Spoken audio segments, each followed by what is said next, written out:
దేవుని మందిరం దీవెన ప్రాంగణం మానక వెళ్ళడం క్రైస్తవ లక్షణం వేచి ఉన్నది ఆశీర్వాదము లోనికొచ్చిన నీ సొంతము దేవుని మందిరం దీవెన ప్రాంగణం దేవుని మందిరం యేసయ్యా స్తోత్రము నీకేనయ్యా మహోన్నత ఆరాధనా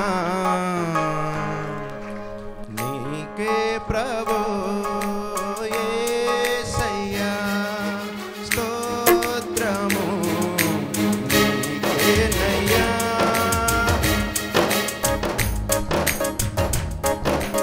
మహోన్నత ఆరాధనా నీకే ప్రభు యేసయ్యా స్తోత్రము నీకేనయ్యా మహోన్నత ఆరాధనా నీకే ప్రభు కనికరించే కార్య సాధకుడా కరుణామయుడా మా యేసయ్యా కనికరించే కార్య సాధకుడా కరుణామయుడా మా యేసయ్యా యేసయ్యా స్తోత్రము నీకేనయ్యా మహోన్నత ఆరాధనా నీకే ప్రభు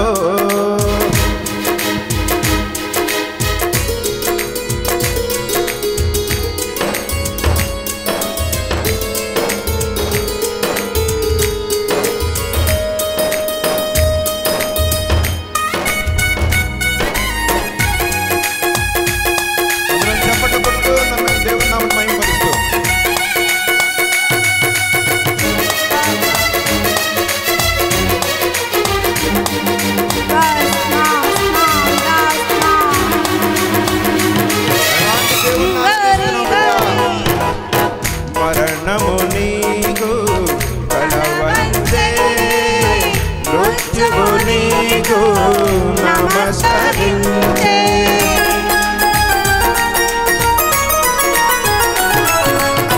మరణమే నీకు కలవంచే మృత్యువు నీకు నమస్కరించే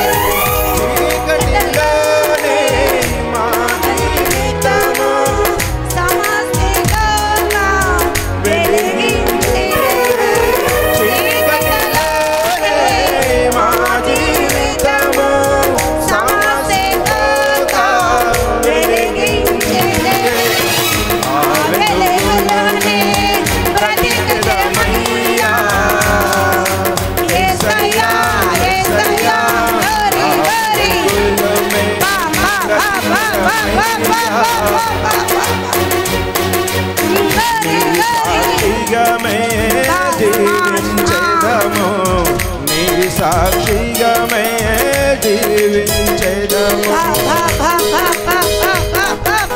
యేసయ్యా స్తోత్రము నీకేనయ్యా మహోన్నత తండ్రి ఆరాధనా నీకే ప్రభు ఆరాధించు బిడ్డ ఆత్మతో సత్యముతో జీవం కలిగిన దేవుని ఆరాధించు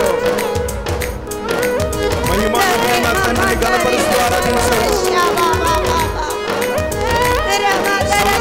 చూస్తున్న తండ్రి నిన్ను చూస్తున్నాడని ఆరాధించు కనుకరించిన దేవుణ్ణి ఆత్మతో ఆరాధించు ఆకాశమే సింహాసనమైన నా తండ్రి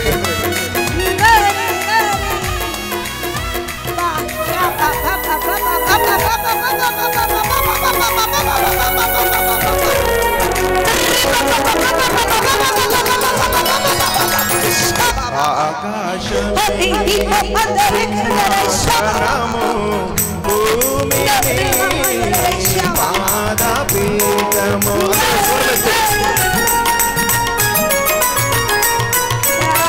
ఆకాశమే నీ సింహాసనము భూమిని పాదపీఠము. నీ పాదము చెంతమేముంటిమయా. దేవుని నామానికి మహిమ కలుగును గాక. ప్రియమైన పిల్లరా, అనుకోని రీతిగా దైవ సేవకులు మనం మధ్యకి రావడం జరిగింది. ఎందుకని మాట అంటున్నారంటే, ఈరోజు ఆయనకి వేరే మీటింగ్ ఉంది. చెప్పినప్పుడు నాకు కుదరదయ్యా అన్నారు. కానీ మధ్యాహ్న కాలం అయ్యా అని అడిగితే ఒక్క క్షణం కూడా ఆలోచించకుండా వస్తున్నానని చెప్పారు. స్తోత్రం చెప్తాను దేవునికి. ఆయన ద్వారా దేవుడు మనతో మాట్లాడి బలపరచాలని. ఈ టీం అంతా అప్పుడు మీరు వింటున్న పాటలో రికార్డింగ్ జరిగించింది ఈయనే. ఆ సంగీతం సమకూర్చింది కానీ, ప్రోత్సహించింది కానీ, అంటే ఎలా పాడాలి అనేది కూడా ఈ బ్రదర్సే. అందుకే ఏది ఆశించకుండా ఇక్కడికి రావటం జరిగింది. స్తోత్రం చెప్పండి దేవుని గట్టిగా. హల్లెలూయా. దేవుని వాక్య సమయానికి వచ్చి ఉన్నాం కనుక ఎఫ్ఎఫ్రా గారు మన మధ్యకి వచ్చారు బంటుమేల్ నుంచి. వారు మదర్ హైనీ బైబిల్ కాలేజీలో వేదాంత విద్యను అనేక మంది విద్యార్థులకు నేర్పుతూ అధ్యాపకుడిగా పనిచేస్తున్న దైవ సేవకులు, స్థానిక సంఘ కాపరి గారు మోజేసయ్య గారికి, నాకు నాలాంటి అనేకులకు వేదాంత విద్యను నేర్పి దేవుని సేవకులుగా సిద్ధపరిచి శిష్యత్వాన్ని, యేసుప్రభువు వారి శిష్యులు ఎలా ఉండాలి, ఎలా సేవ చేయాలి, పరిచర్య ఎలా చెయ్యాలి అని నేర్పిన మా గురువు గారు ఎఫ్ఎఫ్రా గారు మా మధ్య ఉన్నారు. దైవ సేవకులు దేవుని వాక్యం విత్తుచుండగా శ్రద్ధగా మనమందరము ఆలకిద్దాం. దైవజనులకు ఈ సమయాన్ని అప్పగిస్తున్నాం.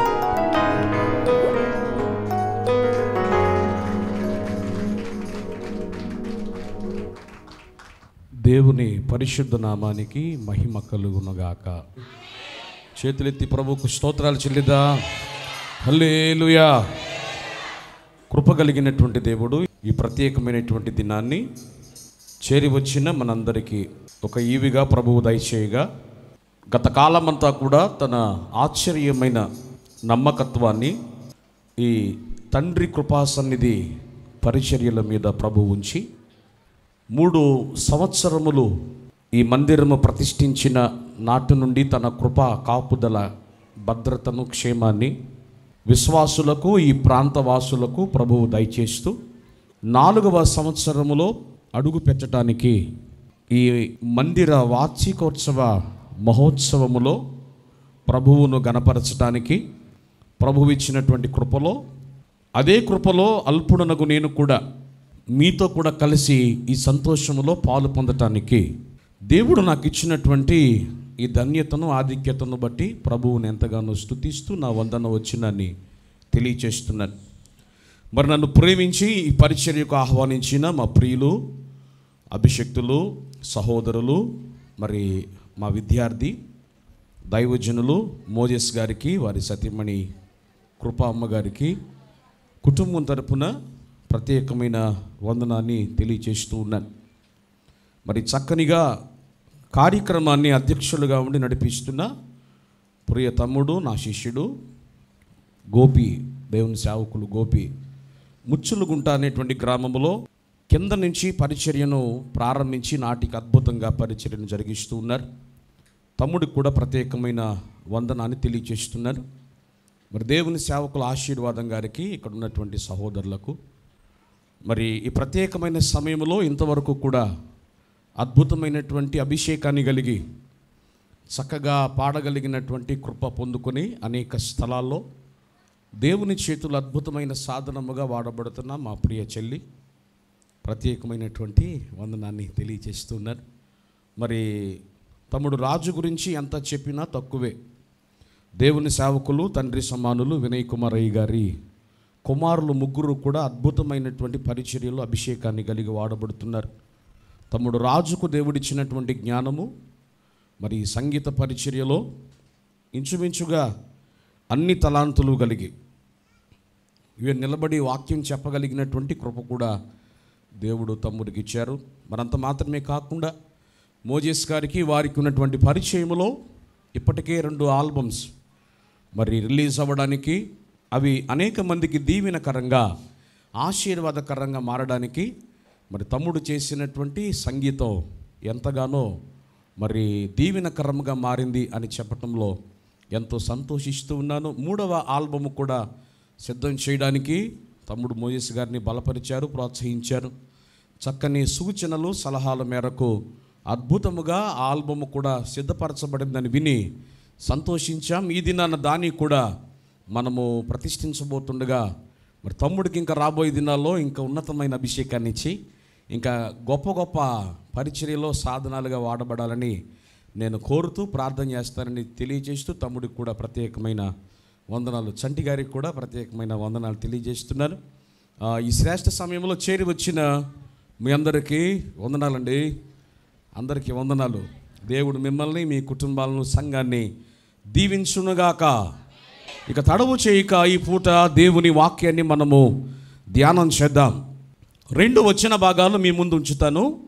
దయచేసి వాటిని మనము చదివి ఈ పూట దేవుని వాక్యాన్ని మనము ధ్యానం చేద్దాం. యోహాను సువార్త 10వ అధ్యాయము 22వ వచనము. ఆలయ ప్రతిష్ఠిత పండుగ యెరూషలేములో జరుగుచుండెను, అది శీతాకాలము. 2వ సమూయేలు గ్రంథము 14వ అధ్యాయము 14వ వచనం.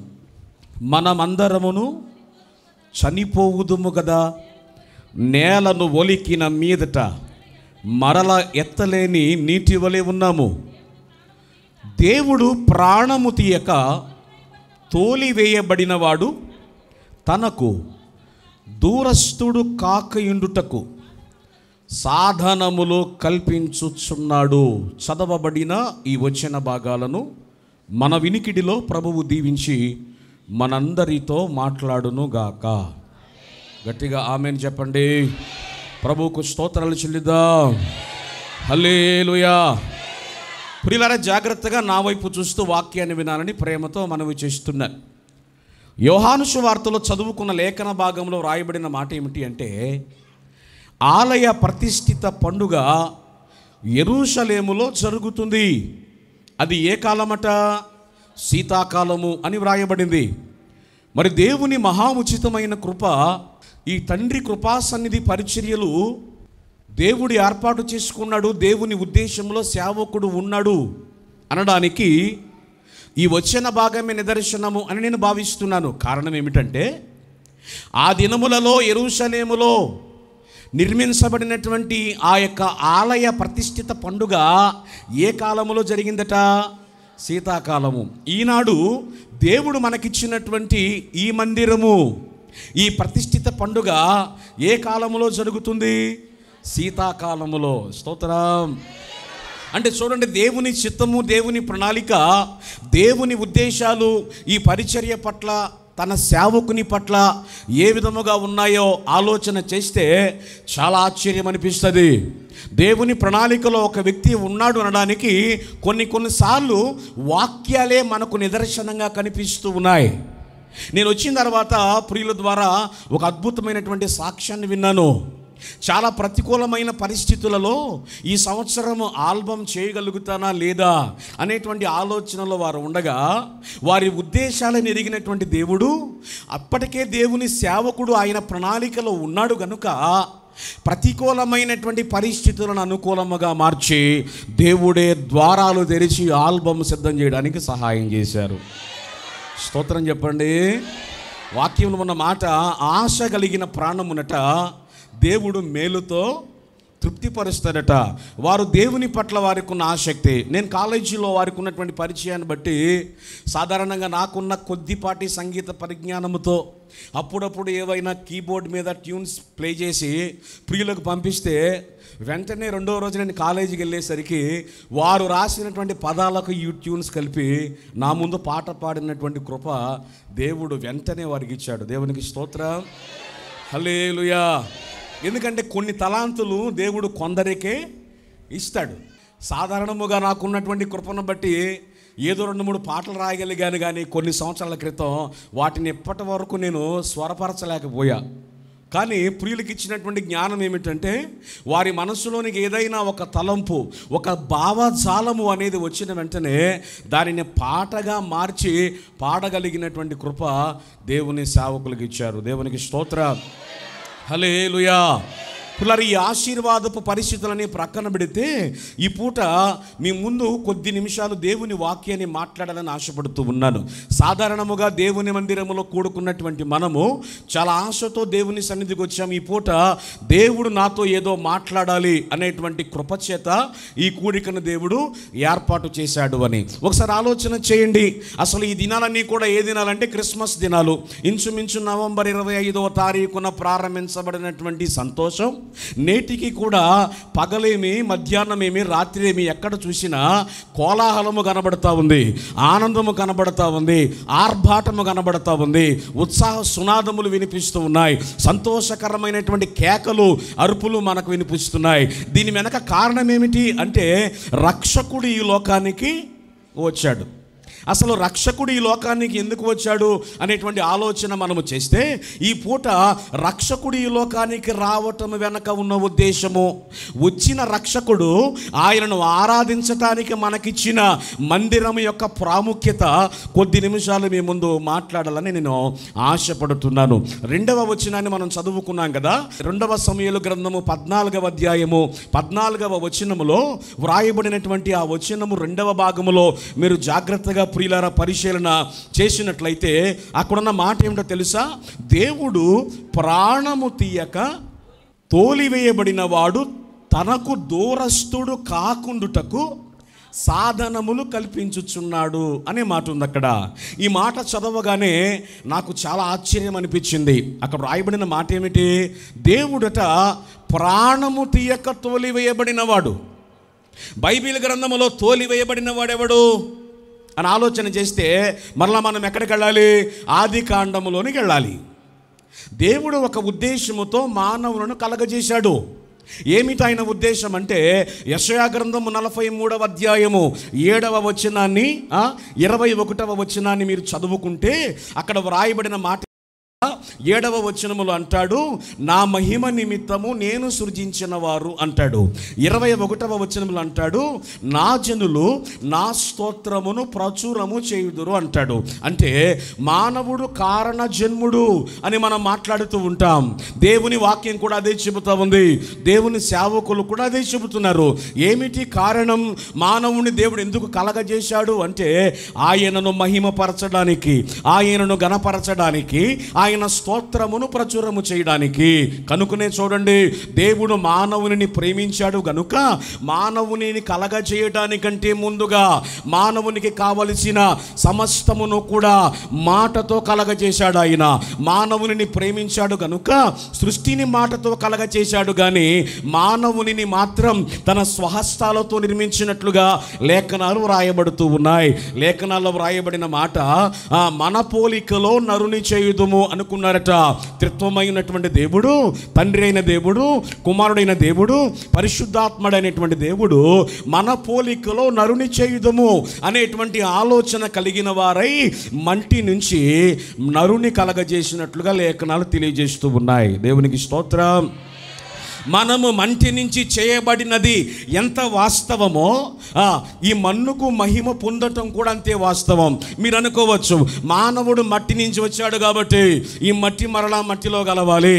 కానీ నేనంటాను, అది మట్టి నుంచే చేయబడినా ఆ మట్టి ఎవరి చేతిలోనికి వచ్చింది? మీరు చెప్పాలి, ఎవరి చేతిలోనికి వచ్చింది? దేవుని చేతిలోనికి. అనండి, దేవుని చేతిలోనికి. అంటే ఇప్పుడు దేవుని చేతిలోనికి వచ్చిన తర్వాత ఈ మన్ను మహిమకు మార్చబడింది, ఈ మన్నుకు ప్రభావం వచ్చింది, ఈ మన్నుకు మహిమ వచ్చింది. కనుకనే కోటి సూర్యుల కాంతిని మించి ప్రకాశించేటువంటి తేజోమయుడు, ఆయనను చూడగలిగినటువంటి స్థితి మానవునికి లేదు అని లేఖనము తెలియచేస్తూ ఉండగా, మరి ఏ కృప చేత ఏదైనా వనములో ఆదామవులు దేవునిని చూడగలిగారు? సాధారణముగా మిట్ట మధ్యాహ్నం రోడ్డు మీదకి వెళ్ళి నిలువుగా ఉన్నటువంటి సూర్యుడిని కళ్ళు పెట్టి చూస్తే మనకేమైంది? కళ్ళు బైర్లు గమ్ముతాయి, ఇక బలహీనులు అయితే పడైపోతారు. కానీ దేవుని శక్తి ఏమిటి? కోటి సూర్యుల కాంతిని మించిన శక్తి కలిగిన వాడు. అంత శక్తి కలిగిన వాడైన దేవుణ్ణి ఏదైనా వనములో ఆదామవ్వలు ఎలా కలుసుకున్నారు అంటే, మట్టి నుంచే వారు వచ్చిన ఆ మట్టి దేవుని చేతికి వచ్చిన తర్వాత ఆ మట్టి మహిమకు మారింది. ఆ ప్రభావము వారిలో ఉంది కనుక దేవునిని కలుసుకున్నారు, దేవునితో సంచరించారు, దేవునితో ముచ్చటించారు, దేవునితో సహవాసం చేశారు. అందుకనే చూడండి, వారు పాపము చేసిన తర్వాత తాము దిగంబరులమని గ్రహించారు. అంటే పాపము చేయకముందు వారు దిగంబరులు కాదంటే కాదు. దేవుడు వారికి మహిమను వస్త్రముగా ఇచ్చాడు, ప్రభావమును వస్త్రముగా ఇచ్చాడు.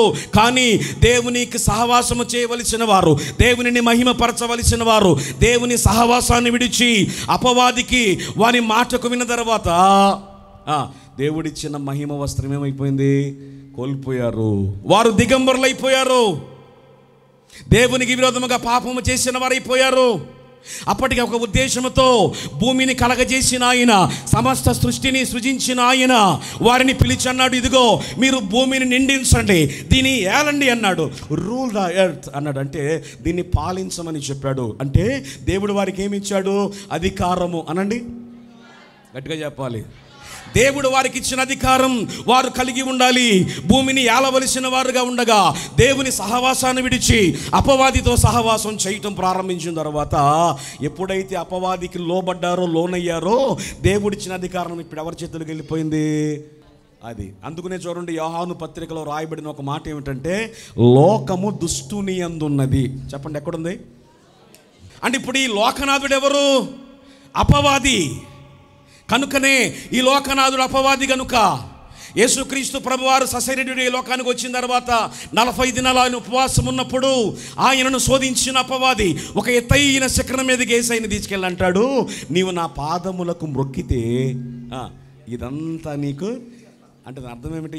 ఎవడికి ఇస్తాడు వీడు? అంటే ఇప్పుడు వీడు అధికారి. ఎలాగో దేవుడు మానవునికి ఇచ్చిన అధికారాన్ని, మానవుడు పాపము చేయడాన్ని బట్టి మానవుని యొక్క అధికారం అంతా ఇప్పుడు సాతాను హస్తగతమైపోయింది. లోకము శపించబడిపోయింది. శాపగ్రస్తమైన స్థితిలోనికి మానవులు నెట్టివేయబడ్డారు. ఇప్పుడు చదువుకున్న లేఖన భాగం రాయబడిన మాట, దేవుడు ప్రాణము తీయక. ఎవరి ప్రాణం తీయక? ఎవరినైతే తనతో ఉండాలని కలగజేశాడో, తన పోలికనిచ్చాడో, తన మహిమనిచ్చాడో, తన ప్రభావాన్ని ఇచ్చాడో, ఆ మానవుడట ఇప్పుడు దేనికి అర్హుడయ్యాడంటే ప్రాణము తీయడానికి అర్హుడయ్యాడు. కానీ మానవుని ప్రాణము తీయడానికి దేవుడు ఇష్టపడలా. కనుకనే ప్రాణము తీయకుండా ఏదైనా వనము నుండి మానవుని ఏం చేశాడు? ఆయన, మీరు చెప్పాలి, ఏం చేశాడు? తోలివేశాడు. అనండి, తోలివేశాడు. తోలివేసిన ఆయన ప్రేమ తగ్గిపోయిందంటే లేదు. ఇప్పుడు దూరం అయిపోయిన వాడిని, తోలివేయబడిన వాడిని మరలా ఇప్పుడు ఏం చేద్దాం అనుకుంటున్నాడు? దగ్గరకు చేసుకుందాం అనుకుంటున్నాడు. అక్కడ ఉంది కదా, దేవుడు ప్రాణము తీయక తోలివేయబడిన వాడు తనకు దూరస్తుడు కాకుండుటకు సాధనములు కల్పించుచున్నాడు. స్తోత్రం చెప్పండి. ఏదో రకంగా దూరం అయిపోయిన వాడిని దగ్గర చేయడానికి, ప్రభావాన్ని కోల్పోయిన వాడికి ప్రభావాన్ని ఇవ్వడానికి, మహిమని ఇవ్వడానికి, దగ్గర తీసుకోవడానికి ప్రయత్నం చేస్తానే ఉన్నాడు ఆయన. ఎక్కడి నుంచి అంటే ఆది కాండము నుంచి ఆ ప్రయత్నం జరిగింది. ఆ ప్రయత్నం చెప్పుకుంటే అక్కడ వ్రాయబడిన మాట ఏమిటంటే, సాధనములు కల్పించుచున్నాడు. ఈ మాట నాతో చెప్పండి, సాధనములు కల్పించుచున్నాడు. చెప్పుకోవడానికి చాలా సాధనాలు ఉన్నాయి. ఆ సాధనాలన్నిట్లో 2 ప్రాముఖ్యమైన సాధనాలు ఏమిటో తెలుసా? 2 కాదు 3 చెప్పొచ్చు మనం. ఒకటి, ఒక సాధనము ఈ లోకానికి వచ్చి మనందరి కొరకు రక్తం గార్చి ప్రాణం పెట్టిన యేసయ్య ఆ సాధనం. 2, రక్షించబడినవాడు, ప్రభు రక్తములో గడగబడినవాడు పరిపూర్ణుడవడానికి మందిరాన్ని సాధనంగా పెట్టాడు. అంటే ఇప్పుడు ఆ సాధనం, 2వ సాధనం ఏమిటి? దేవుని మందిరం. అనండి, ఇది 2. 3వ సాధనం ఏమిటి? దేవునికి నీ నరులకును మధ్యవర్తిగా వచ్చిన యేసయ్య. ఆ మందిరములో ఉన్న ప్రజలు పరిపూర్ణులు కావడానికి, పరిశుద్ధతలో లోతులోని గెలడానికి, మహిమ నుండి అధిక మహిమకు చేరుకోవడానికి, వారిని బలపరచడానికి అభిషేకించబడిన దేవుని సేవకుడు ఆ 3వ సాధనం. దేవునికి స్తోత్రం. అంటే ఈ సాధనాలు దేనికి? దూరముగా ఉన్నవాడిని. ఎన్ని సాధనాలు? 1 యేసయ్యే ఆ సాధనం. 2 మందిరం ఆ సాధనం, 3 సేవకుడు ఆ సాధనం. దేవునికి స్తోత్రం. హల్లెలూయా, హల్లెలూయా. ఎందుకు యేసయ్య సాధనం అంటే ఇదిగో మానవుని పాప స్థితి, మానవుడు పాపములో ఉన్నటువంటి స్థితి. ఏ వ్యక్తి కూడా తన పాపము నుండి తను రక్షించుకోలేడు. ఎందుకనంటే మానవుని శక్తికి మించినది ఆ వ్యక్తిలో ఉన్న పాపము, దాని దోషము. ప్రతి మనుషుడు జన్మతః కర్మతః పాపముగా ఉన్నాడు. ఈనాడు మనం ఏ విధముగా అయితే ఆస్తిలో వారసత్వాన్ని కోరుతున్నామో, మన పితరుడైన ఆదాము చేసిన పాపము మనకు ఎలాగొచ్చేసింది? వారసత్వం అనండి. అది ఆస్తిలో వాటాలు పంచుకుంటాంగా, అలాగే పాపంలో కూడా ఏం పంచుకున్నాం? అది స్తోత్ర. ఆ ప్రకారంగా చూస్తే ప్రతి మనుషుడు కూడా పాపదోషములో ఉన్నాడు. ఆ పాపదోషాన్ని బట్టి శాపగ్రస్తుడైపోతున్నాడు. పాపము శాపము మానవుని పాతాళానికి నడిపిస్తూ ఉండగా మనం నశించిపోకూడదని లోకాసువార్త 19వ అధ్యాయం 10వ వచనములో నశించిన దానిని వెదకి రక్షించుటకు మనుష్య కుమారుడు ఈ లోకానికి వచ్చాడు. స్తోత్రం, హల్లెలూయా. కనుక ఆయన తప్ప వేరే మార్గము మనకు లేదు. నేనే మార్గం అన్నారు ఆయన, నేనే సత్యం అన్నారు ఆయన, నేనే జీవం అన్నారు ఆయన. యేసు తప్ప వేరే దిక్కు లేదు మనకి. విడిపించేవాళ్ళు లేరు, రక్షించేవాళ్ళు లేరు, కాపాడేవాళ్ళు లేరు. ప్రభు రక్తము చేత కడగబడిన వాడు మాత్రమే రక్షించబడతాడు. నమ్మి బాప్తిస్మం పొందినవాడు మాత్రమే రక్షించబడతాడు. అంటే పాపము చేత నశింపవలసిన మనలను, మనము కోల్పోయిన మహిమను, మనము కోల్పోయిన ప్రభావాన్ని మనకిచ్చి కోల్పోయిన కుమారత్వాన్ని ఇవ్వడానికి ప్రభు ఈ లోకానికి వచ్చాడు. స్తోత్రం. వాస్తవానికి క్రిస్మస్ అంటే మనకు సంతోషం, మనకి పండగ, మనకి డెకరేషన్. కానీ ఆయన అంటే ఆయన అవమానము మనకు సంతోషం, ఆయన తిన్న దెబ్బలు మనకు ఆనందం. వాస్తవానికి వాటిని మనం పొందాలి, వాటిని అనుభవించవలసిన శిక్ష మనం అనుభవించాలి. కానీ మనకు బదులుగా, ఎందుకని ఈ లోకములో అనిర్వచనీయమైన ప్రేమ ఆయనదంటామంటే, ఈ లోకములో ఆయన ప్రేమించినట్లుగా ఎవరు ప్రేమించలేరు. How can be explain this అంటే, దీన్ని ఎలా వివరిస్తాం అంటే, లోకంలో చాలా ప్రేమలు ఉన్నాయి.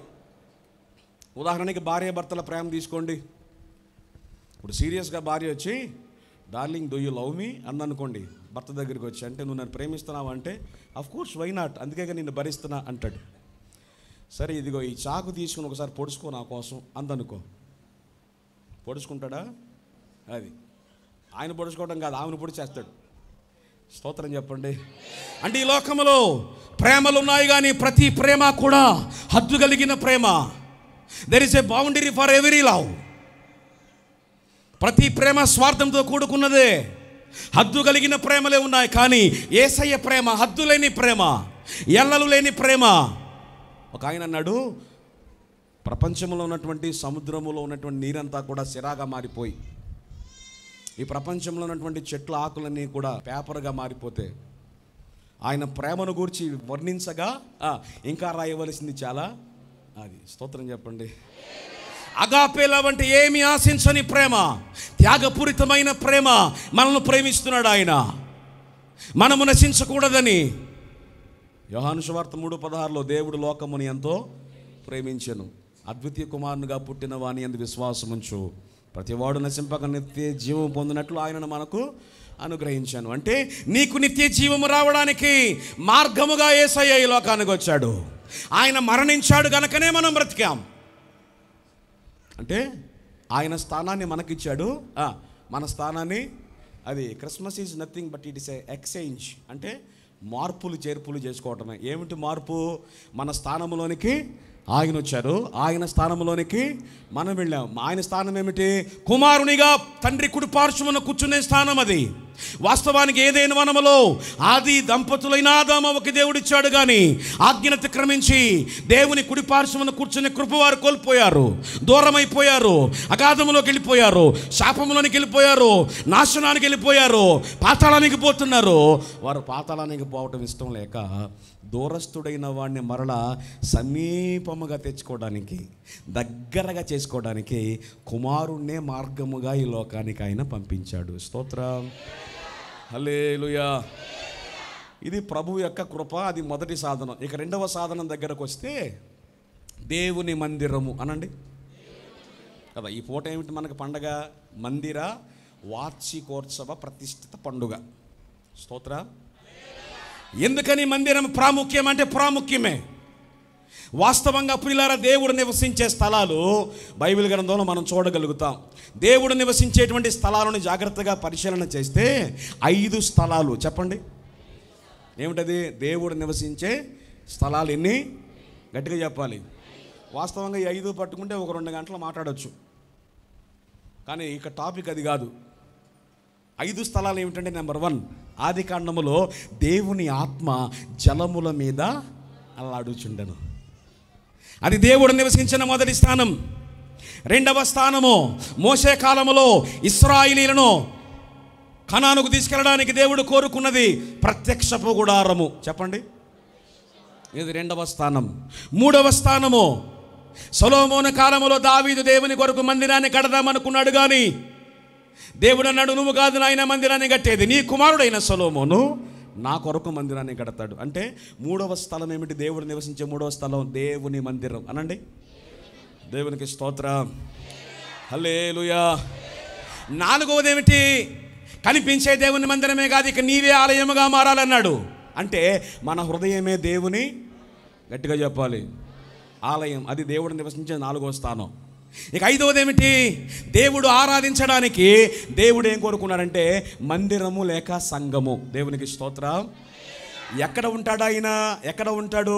సొలొమోనుతో దేవుడు మాట్లాడుతూ అన్నాడు, ఇది నా కనుదృష్టి నిలిచే స్థలము, ఇది నేను కోరుకున్న స్థానము. అనగా దేవుని ఆరాధించడానికి బిడ్డలు కలుసుకునే సంఘమే దేవుడు నివసించే 5వ స్థానము. దేవునికి స్తోత్రం, హల్లెలూయా. కాబట్టి ఇది మందిరము ప్రాముఖ్యమైనది. నేను నా మందిరములో నేను వారిని ఆనందింపజేస్తానన్నాడు. ఇప్పుడు రక్షణ పొందినవాడు, క్రీస్తే మార్గమని గ్రహించిన వాడు, పాపములు కడుక్కున్నవాడు ప్రభు వచ్చే వరకు కూడా ఎక్కడ ఉండాలట? మందిరములో ఉండాలట. చెప్పండి, ఎక్కడ ఉండాలి? మందిరములు. ఎందుకని? మందిరము ఆదరణిచ్చే స్థలము, మందిరములో ఆరోగ్యం ఉంది, మందిరములో క్షేమం ఉంది, మందిరములో సమృద్ధి ఉంది, మందిరములో దేవుని మహిమ ఉంది, మందిరములో స్వస్థత ఉంది, మందిరములో అభిషేకం ఉంది. స్తోత్రం. ఇప్పుడు నేనేమంటానంటే ఇవన్నీ మీకు కావాలా అంటాను. మీరేమంటారు? మాకొద్దు అనేవాళ్ళు ఎవరన్నా ఉన్నారా? ఉన్నారు ఇక్కడ. ఏమంటారు మీరు? అసలు మేము వచ్చేది అందుకుగా. సో ఇవన్నీ నీకు కావాలంటే నువ్వు ఎక్కడ ఉండాలి? దేవుని మందిరంలో ఉండాలి. ఈ మందిరాన్ని ఇంకెలా చెప్పవచ్చో తెలుసా? చూడండి, సాధారణముగా పరిశుద్ధ వివాహ క్రమములో జతపరచబడడానికి సిద్ధముగా ఉన్నటువంటి పెండ్లి కుమారుడు, పెండ్లి కుమార్తె, ఈ పెండ్లి కుమారుణ్ణి కలుసుకొని వివాహం చేసుకోవడానికి ఈ పెండ్లి కుమార్తె పుట్టింటి దగ్గర బయలుదేరి ఎక్కడికి వస్తుందట? విడిది అనండి. ఇస్తారా? విడిది కదా ఇస్తారుగా. ఎవరికి? పెండ్లి కుమార్తెకి. ఎందుకు? ఉన్న పాటను వచ్చేస్తే పెళ్లి కొడుకు జడుచుకుంటాడు కాబట్టి. చూడు, పెళ్లి కొడుకు సంతోషపడాలంటే పెళ్లి కుమార్తె ఏం చేసుకోవాలి? అలంకరించుకోవాలి అనండి. గట్టిగా చెప్పాలి. అది పూసుకోవాల్సింది పూసుకోవాలి, రాసుకోవాలి, కొట్టుకోవాలి, దూకోవాలి, దిద్దుకోవాలి. మరి వ్యవహారం అంతా జరిగితే ఇక మరి స్టేజ్ ఎక్కిన తర్వాత మనడు మురిసిపోతుంటాడు. ఎవరిని చూసి? అరే ఎవరిని చూసి? గది. ఇప్పుడు ఈ సిద్ధపాటు అంతా ఎక్కడ జరగాలి? విడిది గదిలో జరగాలి. అంటే ఇప్పుడు నేనేమంటానో తెలుసా? ఇదిగో ప్రభు అన్నారు, నేనుండు స్థలములో మీరుండులాగున మీ కొరకు స్థలము సిద్ధపరచ వెళ్ళుచున్నాను, నేను మరలా వస్తానన్నాడు ఆయన. ఎలా వస్తాడు ఆయన? చెప్పండి. పశుబాలుడిగా వస్తాడా? పశువుల పాకులోకి చెప్పాలి. ఎలా వస్తాడు ఆయన? పెండ్లి కుమారుడిగా వస్తాడు. కారణం ఏమిటంటే బైబిల్ గ్రంథంలో 3 వివాహాలు కనబడతాయి. ఆది కాండములో దేవుడు చేసిన వివాహం కనబడుతుంది. 2, కొత్త నిబంధనలో యోహాను సువార్త ప్రభువే హాజరైన వివాహం కనబడుతుంది. ఇక 3, ప్రకటన గ్రంథములో గొర్రె పిల్ల పెండ్లి వివాహ మహోత్సవము కనబడుతుంది. దానిలో పెండ్లి కుమారుడు ఎవరు? ఆయనే. స్తోత్రం. మరి పెండ్లి కుమార్తె ఎవరు? వధువు సంఘము అనండి. స్తోత్రం. అంటే రక్షించబడిన నీవు, రక్షణ పొందిన నీవు, బాప్తిస్మం తీసుకున్న నీవు, ప్రభు రక్తంలో కడగబడిన నీవు దేవునికి దూరముగా ఉండకూడదు, కానీ దేవుని కనుదృష్టి నిలిచే స్థలమైన దేవుని మందిరంలో నువ్వు కనబడాలి.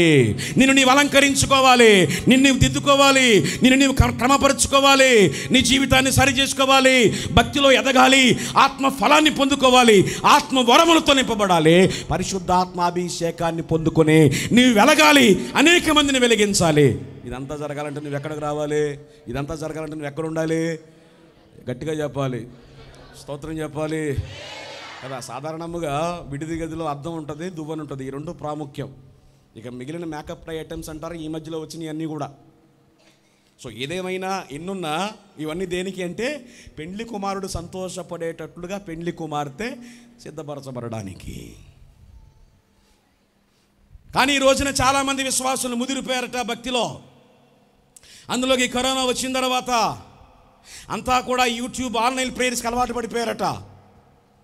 కాబట్టి ఈ భక్తులు ఏమంటున్నారంటే, ఏ దేవుణ్ణి ఆరాధించడానికి మందిరానికే వెళ్ళాలా? మా ఇంట్లో 55 ఇంచ్ టీవీ ఉంది, హోమ్ థియేటర్ ఉంది. టీవీలో అరగంటకి పాస్టర్ గారు మారుతారు. ఎక్కడైతే ఒక పాస్టర్ గారే, ఎక్కడికన్నా మరమరాలు అక్కడే మాకు బాగా పెడుతున్నారు. సో కాబట్టి దేవుని మందిరానికి వెళ్ళాల్సిన అవసరం లేదు. ఇంకంతా ఎక్కడ? వాస్తవంగా మేము ఆన్లైన్ యూట్యూబ్ స్టార్ట్ చేద్దామని వ్యవహారం చేశాం, కానీ ఈ భక్తులు ఏం చేస్తున్నారంటే ఆ ఇంటి దగ్గర ఉండనచ్చలని ఆగిపోతున్నారు చాలామంది. ఇవన్నీ మనకు తేమలో చక్క హ్యాపీగా మందిరానికి వస్తేనే వ్యవహారం బాగుంటుందన్న ఉద్దేశంతో ఆపేశాం. స్తోత్రం, హల్లెలూయా. ప్రభు వచ్చినప్పుడు సంఘాన్ని ఎత్తుకెళ్తానన్నాడు, కానీ టీవీ దగ్గర 55 ఇంచులు హోమ్ థియేటర్లో పెట్టుకు తీసుకెళ్తానని చెప్పలేదే. సో నువ్వు ఎత్తబడాలంటే ఎక్కడ ఉండాలి? మందిరము అనండి, గట్టిగా చెప్పాలి. ఎత్తబడాలంటే ఎక్కడ ఉండాలి? మందిరములో ఉండాలి. నిన్ను నీవు అలంకరించుకోవాలి, నిన్ను నీవు సిద్ధపరచుకోవాలి, దువ్వెన అనే దాన్ని తీసుకోవాలి, ప్రార్థనను తీసుకోవాలి, ప్రార్థనలో లోతుల్లోనికి వెళ్ళాలి, భక్తి జీవిత అనుభవాలను అనుభవించాలి. శ్రమలో, కష్టములో, బాధలో, ఇరుకులో, ఇబ్బందులో, వేదనలో ఇవన్నీ కూడా నిన్ను పీడిస్తూ ఉండగా నిన్ను విడిపించగలిగిన దేవుని ప్రసన్నత ఉండే స్థలము. కాబట్టి మందిరములో ఉంటేనే నువ్వు ఫలిస్తావు, మందిరములో ఉంటేనే దీవించబడతావు, మందిరములో ఉంటేనే సిద్ధపరచబడతావు, మందిరములో ఉంటేనే పరిపూర్ణత వస్తుంది, మందిరములో ఉంటేనే ఎత్తబడతావు. స్తోత్రం, హల్లెలూయా. అది అంటే పెండ్లి కుమార్తెకి విడిది గది ఎంతో, ప్రభు రాకడలో ఎత్తబడడానికి రక్షించబడిన విశ్వాసికి మందిర అనుభవము అంతా. స్తోత్రం చెప్పాలి, హల్లెలూయా. ఇది మందిర ప్రాముఖ్యత. ప్రభు వచ్చేటప్పుడుగా మనం ఎత్తబడాలి అంటే మనము పరిపూర్ణతలోనికి రావాలి. మనం పరిపూర్ణతలు ఎలాగొస్తాం? దేవుని మందిరంలో స్థిరపడితే వస్తాం. సో మందిరం ఎందుకు ప్రాముఖ్యం అంటున్నారో తెలుసా? కాస్త చరిత్ర మీకు చెప్తాను చూడండి. ఈ మోషే కాలంలో దేవుడు ప్రజలను అరణ్యంలో నడిపిస్తున్నటువంటి ఆ దినాల్లో దేవుడే సేవకుడు ఏర్పాటు చేసుకున్నటువంటి క్రమములో మోషే నడుస్తూ ఉండగా మోషేకు వ్యతిరేకముగా కొంతమంది తిరగబడ్డారట.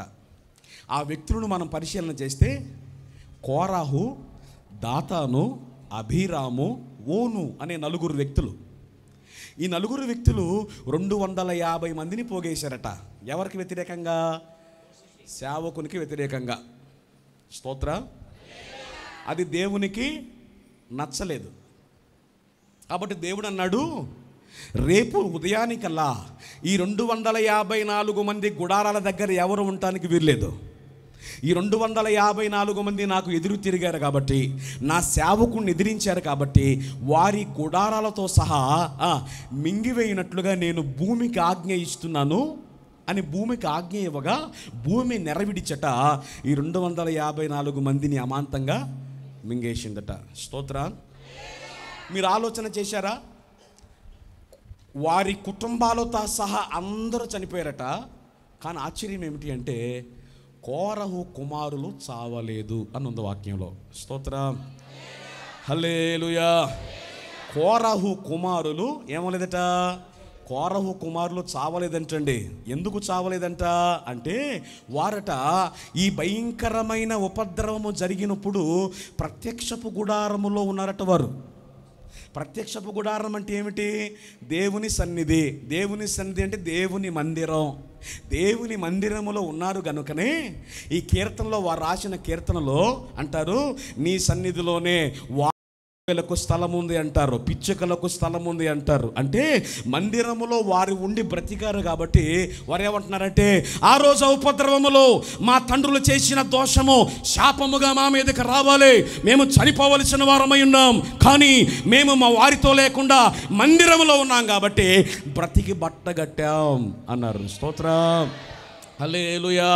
మందిరములో ఉంటే ఉపద్రవముని దాటిపోతుంది, మందిరములో స్థిరపడితే క్షేమాన్ని పొందుకుంటావు, మందిరములో ఉంటే అభిషేకం వస్తుంది, మందిరములో ఉంటే స్వస్థత వస్తుంది, మందిరములో ఉంటే దేవుడు నీ జీవితంలో కార్యాలు చేస్తాడు. దేవునికి స్తోత్రం చెప్పండి. సో కాబట్టి రెండవ సాధనం ఏమిటి? మందిరము. ఇక మూడవ సాధనము దేవుడు ఏర్పాటు చేసుకున్న సేవకుడు. స్తోత్ర, హల్లెలూయా. సేవకుడు ముఖ్యమంటే ముఖ్యమే. దేవునికి నీ నరులకు మధ్యవర్తిగా యేసయ్య రాగా ఆయన వచ్చి నిత్యము మనతో ఉండలేడు కాబట్టి ఆయన వచ్చి కొంతమందిని ఎన్నుకున్నాడు. ఆ ఎన్నుకున్న వారిలో సేవకుడు ప్రాముఖ్యత కలిగిన వాడు. సేవకునికి సంఘము లోబడాలి. సేవకునికి మాదిరికరమైన వాక్యాలను మనం చూసినట్లయితే మోషే దేవుని ప్రజల విషయంలో ఎంతో దేవుని సన్నిధిలో ప్రార్థన చేశాడు. ఆ విషయం అంతా కూడా బైబిల్ గ్రంథంలో మనకు కనబడుతుంది. సేవకుని యొక్క ప్రాముఖ్యత ఏమిటో తెలుసా? మలాకి గ్రంథం ఒకసారి చదువుతారా? 4వ అధ్యాయము 6వ వచనం. నేను వచ్చి దేశమును శపించకున్నట్లు అతడు తండ్రుల హృదయమును పిల్లల తట్టును, పిల్లల హృదయమును తండ్రుల తట్టును త్రిప్పొదును. దేవునికి స్తోత్రం, హల్లెలూయా. అంటే మానవుడు చేసిన పాపాన్ని బట్టి మానవుని మీదకి శాపము రావాలి. దేవుడే వచ్చి మానవులను శపించాలి, కానీ మానవుల మీదకి శాపము రాకుండా, మానవుల మీదకి దేవుని ఉగ్రత దిగి రాకుండా ఇప్పుడు ఎవరు వచ్చారు తెలుసా? సేవకుడు వచ్చారట ఆ శాపమును తొలగించడానికి. అందుకనే చూడండి, ఇశ్రాయేలీయులు దేవుని ప్రజలు, నేను నా ప్రజలను ప్రేమిస్తున్నానని చెప్పిన దేవుడే వారి ప్రవర్తన బాగోకపోయేసరికి, దేవునికి విరోధమైన నడక వారి బ్రతుకులో కనబడేసరికి దేవుడు చాలాసార్లు వారిని నశింపచేద్దామనుకున్నాడట. అప్పుడు సేవకుడు ఏం చేశాడు తెలుసా అండి? 106వ కీర్తన 23వ వచనం. అప్పుడు ఆయన, నేను వారిని నశింపజేస్తాను, అయితే ఆయన వారిని నశింప చేయకుండానట్లు ఆయన కోపము చల్లార్చుటకై ఆయన ఏర్పరచుకొనిన మోషే ఆయన సన్నిధిని నిలిచి అడ్డుపడెను. చేతులెత్తి స్తోత్ర. దేవుడు ప్రేమించాడు ఇశ్రాయేలీయుల్ని, నా ప్రజలు అన్నాడు. అలాంటి ఆయన ప్రజలు విసిగించినప్పుడు, దేవుని కోపాన్ని రేపినప్పుడు, దేవుడు వారి మీదకి ఉగ్రత పంపించడానికి సిద్ధపడిపోతే వారిని కాస్తున్న సేవకుడైన మోషే దేవుని కోపానికి ఏం చేశాడట? అడ్డుపడిపోయాడట. స్తోత్రం చెప్పండి, హల్లెలూయా. వాస్తవానికి నీ జీవితంలో నువ్వు చేసిన పాపాన్ని బట్టి, నీ క్రియలను బట్టి, నీ వంకర నడకను బట్టి, లోకంలో నువ్వు చేస్తున్న విచ్చలవిడితనాన్ని బట్టి ఇప్పటికే నీ జీవితం మీదకి దేవుని ఉగ్రత రావాలి, దేవుని కోపము రావాలి. కానీ ఎందుకని బాగున్నావో తెలుసా? ఎందుకని నవ్వుతున్నావో తెలుసా? ఎందుకని సంతోషంగా ఉన్నావో తెలుసా? ఇదిగో నీ పక్షాన ఉపవాసం ఉండి మోకరించి కన్నీరు గార్చడానికి దేవుడు సేవకుడిని పెట్టాడు. ఈ సేవకుడు పని ఏమిటి? తన సుఖాలు విడిచి, తన శ్రమలు విడిచి, తన బాధలు విడిచి, తన బిడ్డల భవిష్యత్తును విడిచి, అయ్యో అయ్యా నాకు ఇచ్చిన భౌతికమైన బిడ్డల కన్నా మీరు నాకు ఇచ్చిన ఆత్మీయ బిడ్డలు ఎక్కువయ్యా, ఒకవేళ వారు చేసిన పాపాన్ని బట్టి వారి మీదకి ఉగ్రత వస్తుందేమో, క్షమించు నాయనా, మన్నించు నాయనా, ఒక అవకాశం ఈ నాయనా, ప్రాధేయపడుతున్నాను నాయనా అని నీ పక్షాన ఏడ్చే సేవకుడు ఇక్కడ ఉన్నాడు. స్తోత్రం. అందుకే నీ వ్యవహారం బాగుంది, అందుకే నీ లెక్కలు ఇంకా బాగున్నాయి, అందుకే నీ కథ ఇంకా కంచికి రాలా. స్తోత్ర. మోషే జీవితాన్ని ఆలోచన చేయండి మీరు. దేవుని కోపాన్ని చలార్చడానికట దేవునికి అడ్డుపడిపోతున్నాడట. అంటే అడ్డుపడిపోయే వాడి మీదకి ఆ ఉగ్రత వచ్చి పడుతుందా రాదా? చెప్పాలి గట్టిగా. ఇప్పుడు ఎవడో నీ మీద రాయేస్తున్నాడు, మీ అయ్యగారు వచ్చి అడ్డంగా నిలబడ్డాడు, ఆ దెబ్బ ఎవరు తగులుతుంది? అది పాపం చేసిందేమో దేవుని ప్రజలు, కానీ శిక్ష ఎవరి మీదకి వస్తుంది? సేవకుని మీదకి. కారణం, సేవకుడు అడ్డుపడుతున్నాడు కాబట్టి నువ్వు బాగున్నావు. స్తోత్రం. కానీ అలాంటి సేవకుని ఏడిపించే వాళ్ళు ఎక్కువైపోయారు ఇవాళ. ఇబ్బంది పెట్టే వాళ్ళు ఎక్కువైపోయారు ఇవాళ. ప్రశ్నించే వాళ్ళు ఎక్కువైపోయారు ఇవాళ. స్తోత్రం. సేవకుడేమో వీళ్ళ క్షేమం కొరకు పూటపడుతూ ఉంటే, ఉపవాసం ఉంటే, జీవితంలో అన్ని త్యాగాలు చేస్తే, ఏమండి? స్తోత్రం. హల్లెలూయా. నిర్గమాకాండం 32వ అధ్యాయము 32వ వచనం. అయ్యో, నీవు వారి పాపమును ఒకవేళ పరిహరించితివా, లేని ఎడల నీవు రాసిన నీ గ్రంథములో నుండి నా పేరు తుడిచివేయమని బ్రతిమాలుకొనుచు. మన బాధ అంతా ఏమిటి? మన పేర్లు ఎక్కడ ఉండాలి? ఏ గ్రంథంలో? అది జీవ గ్రంథంలో ఉండాలని మన పేర్లు కోరుకుంటున్నాం మనం.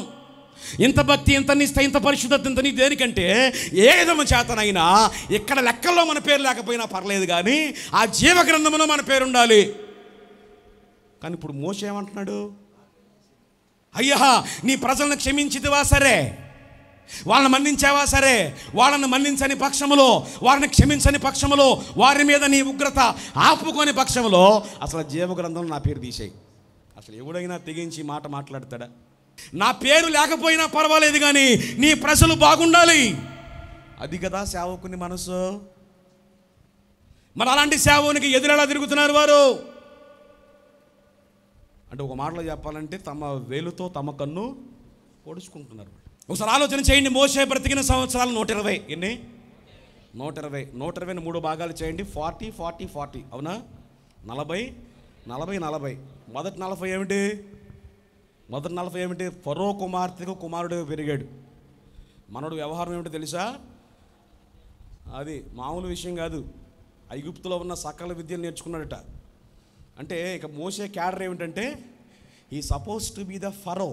అంటే ఐగుప్తు దేశానికి రాజు కావలసిన వ్యవహారం అంతా మనోడి దగ్గర ఉంది.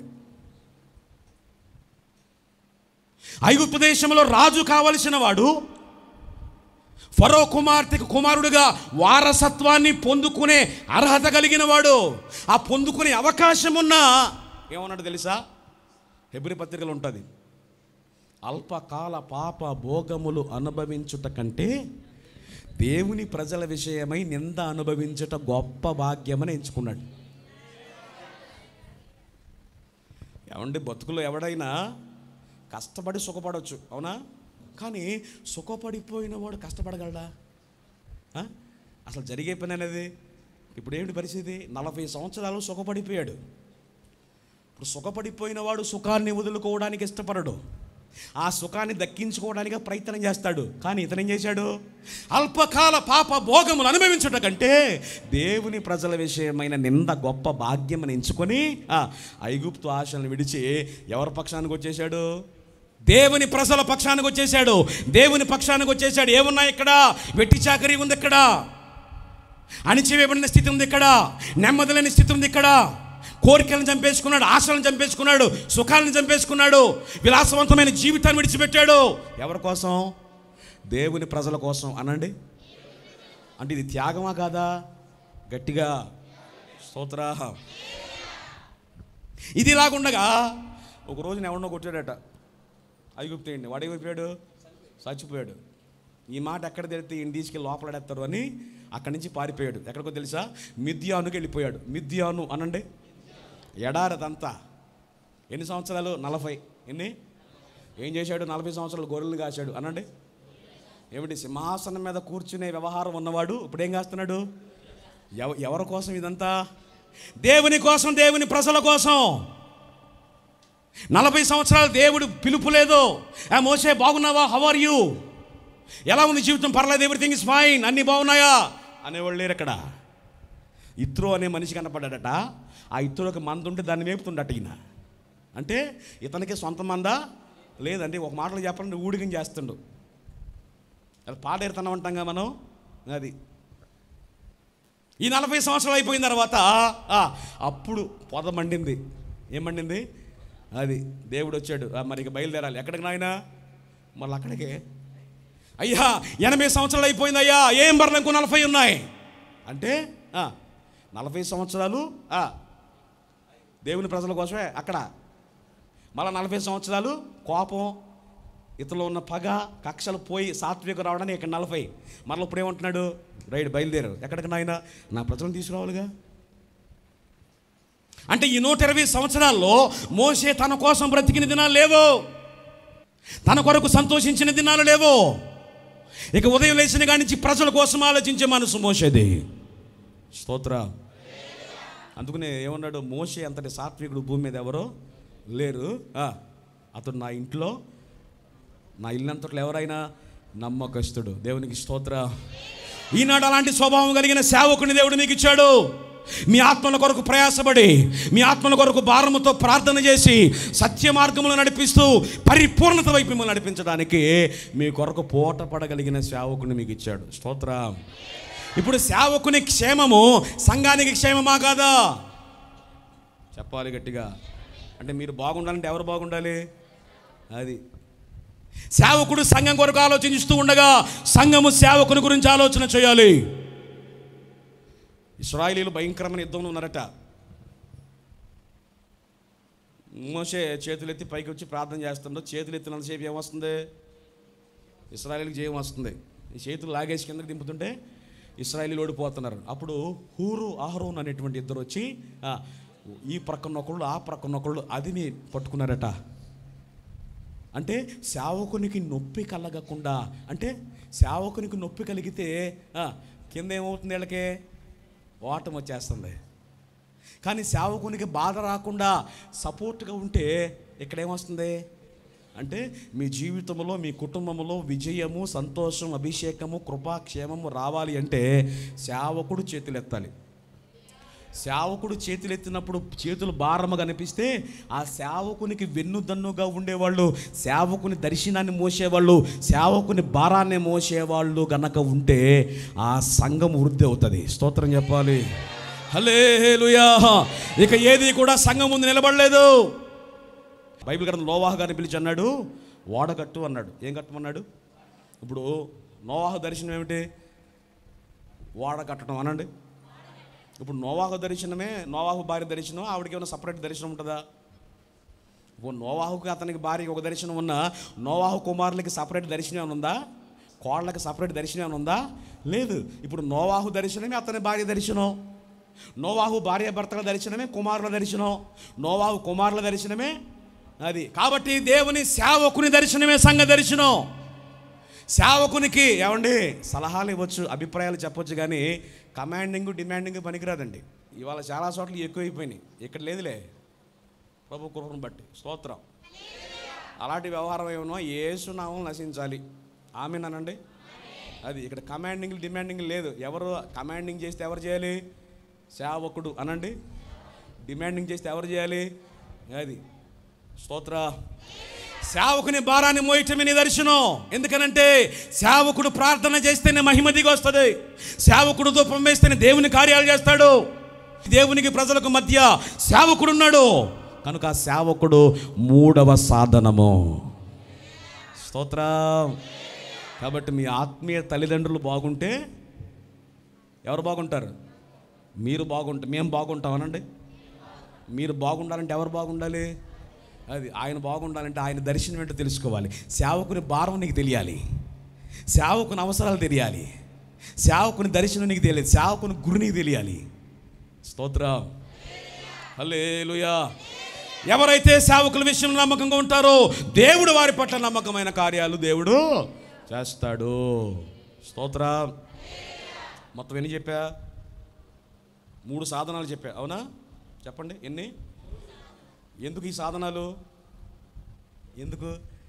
తనకు దూరస్తుడుగా ఉన్నవాడిని సమీపస్తుడిని చేయడానికి. స్తోత్రం.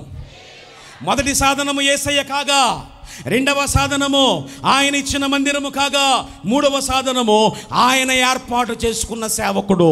ఈ 3 సాధనాలు కనుక నువ్వు అత్తుకుంటే ఇక నీ సీటు కన్ఫామ్. ఎక్కడ? గట్టిగా చెప్పాలి. స్తోత్రం చెప్పండి. ఇది వ్యవహారం. ముగింపులో ఒక విషయాన్ని జ్ఞాపకం చేసి మిమ్మల్ని ఆలోచింపచేసి ఈ పూట నా భాగాన్ని నేను ముగిస్తాను. చూడండి ఒకసారి. అపోస్తలుడైన పౌలు గారు ఫిలిప్పీలకు రాసినటువంటి పత్రికలో 3వ అధ్యాయము 13వ వచనాన్ని చదువుదాం. చూడండి. సహోదరులారా, నేను ఇది వరకే పట్టుకొని ఉన్నానని తలంచుకొనను, అయితే ఒక్కటి చేయుచున్నాను, వెనుకున్నవి మరచి ముందున్న వాటికై వేగిరపడుచు క్రీస్తు యేసునందు దేవుని ఉన్నతమైన పిలుపునకు కలుగు బహుమానమును పొందవలెనని గురి యొద్దకే పరుగెత్తుచున్నాను. చేతులెత్తి స్తోత్రం చెబుదాం. హల్లెలూయా. ప్రియులారా, ఈ 3 సాధనాలు మీరు మనసులో పెట్టుకోండి. ఇప్పుడు ఒక ప్రాముఖ్యమైన విషయాన్ని మీ ముందు పెడుతున్నాను. ప్రాముఖ్యమైన విషయాన్ని పెడుతున్నాను. నేను ఒక ప్రశ్నతో ఈ విషయాన్ని ప్రారంభిస్తా. ఇప్పుడు నేను అడుగుతా మిమ్మల్ని. కొంతమంది దగ్గరకు వచ్చి నేను ఇంటర్వ్యూ చేసే క్రమంలో మైక్ ఇచ్చి అడుగుతా, మీరు అసలు యేసయ్యను ఎందుకు నమ్ముకున్నారు అని అడిగితే మీలో కొంతమంది అంటారు, లోకంలో నాకు ఏది కలిసి రాలేదు, యేసయ్య దగ్గరకు వస్తే అన్నీ కలిసి వచ్చేటట్లు చేస్తాడంటగా, అందుకే వచ్చాను అంటారు.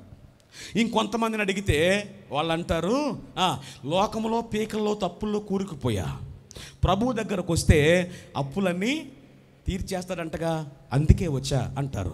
ఇంకొంతమందిని అడిగితే అంటారు, లోకములో భయంకరమైన వ్యాధి నాది, ఏ డాక్టర్ దగ్గరికి వెళ్ళినా, ఎన్ని టెస్టులు చేసినా, ఎన్ని స్కానింగ్లు తీసినా, ఎన్ని ఎంఐఆర్లు చేసినా రిపోర్ట్స్ అన్నీ నార్మల్ వస్తున్నాయి, కానీ నాకేదో మాయ రోగం పట్టింది, ప్రభు దగ్గరకు వస్తే ఈ రోగాన్ని బాగు చేస్తాడంటగా, అందుకే వచ్చాను అంటారు.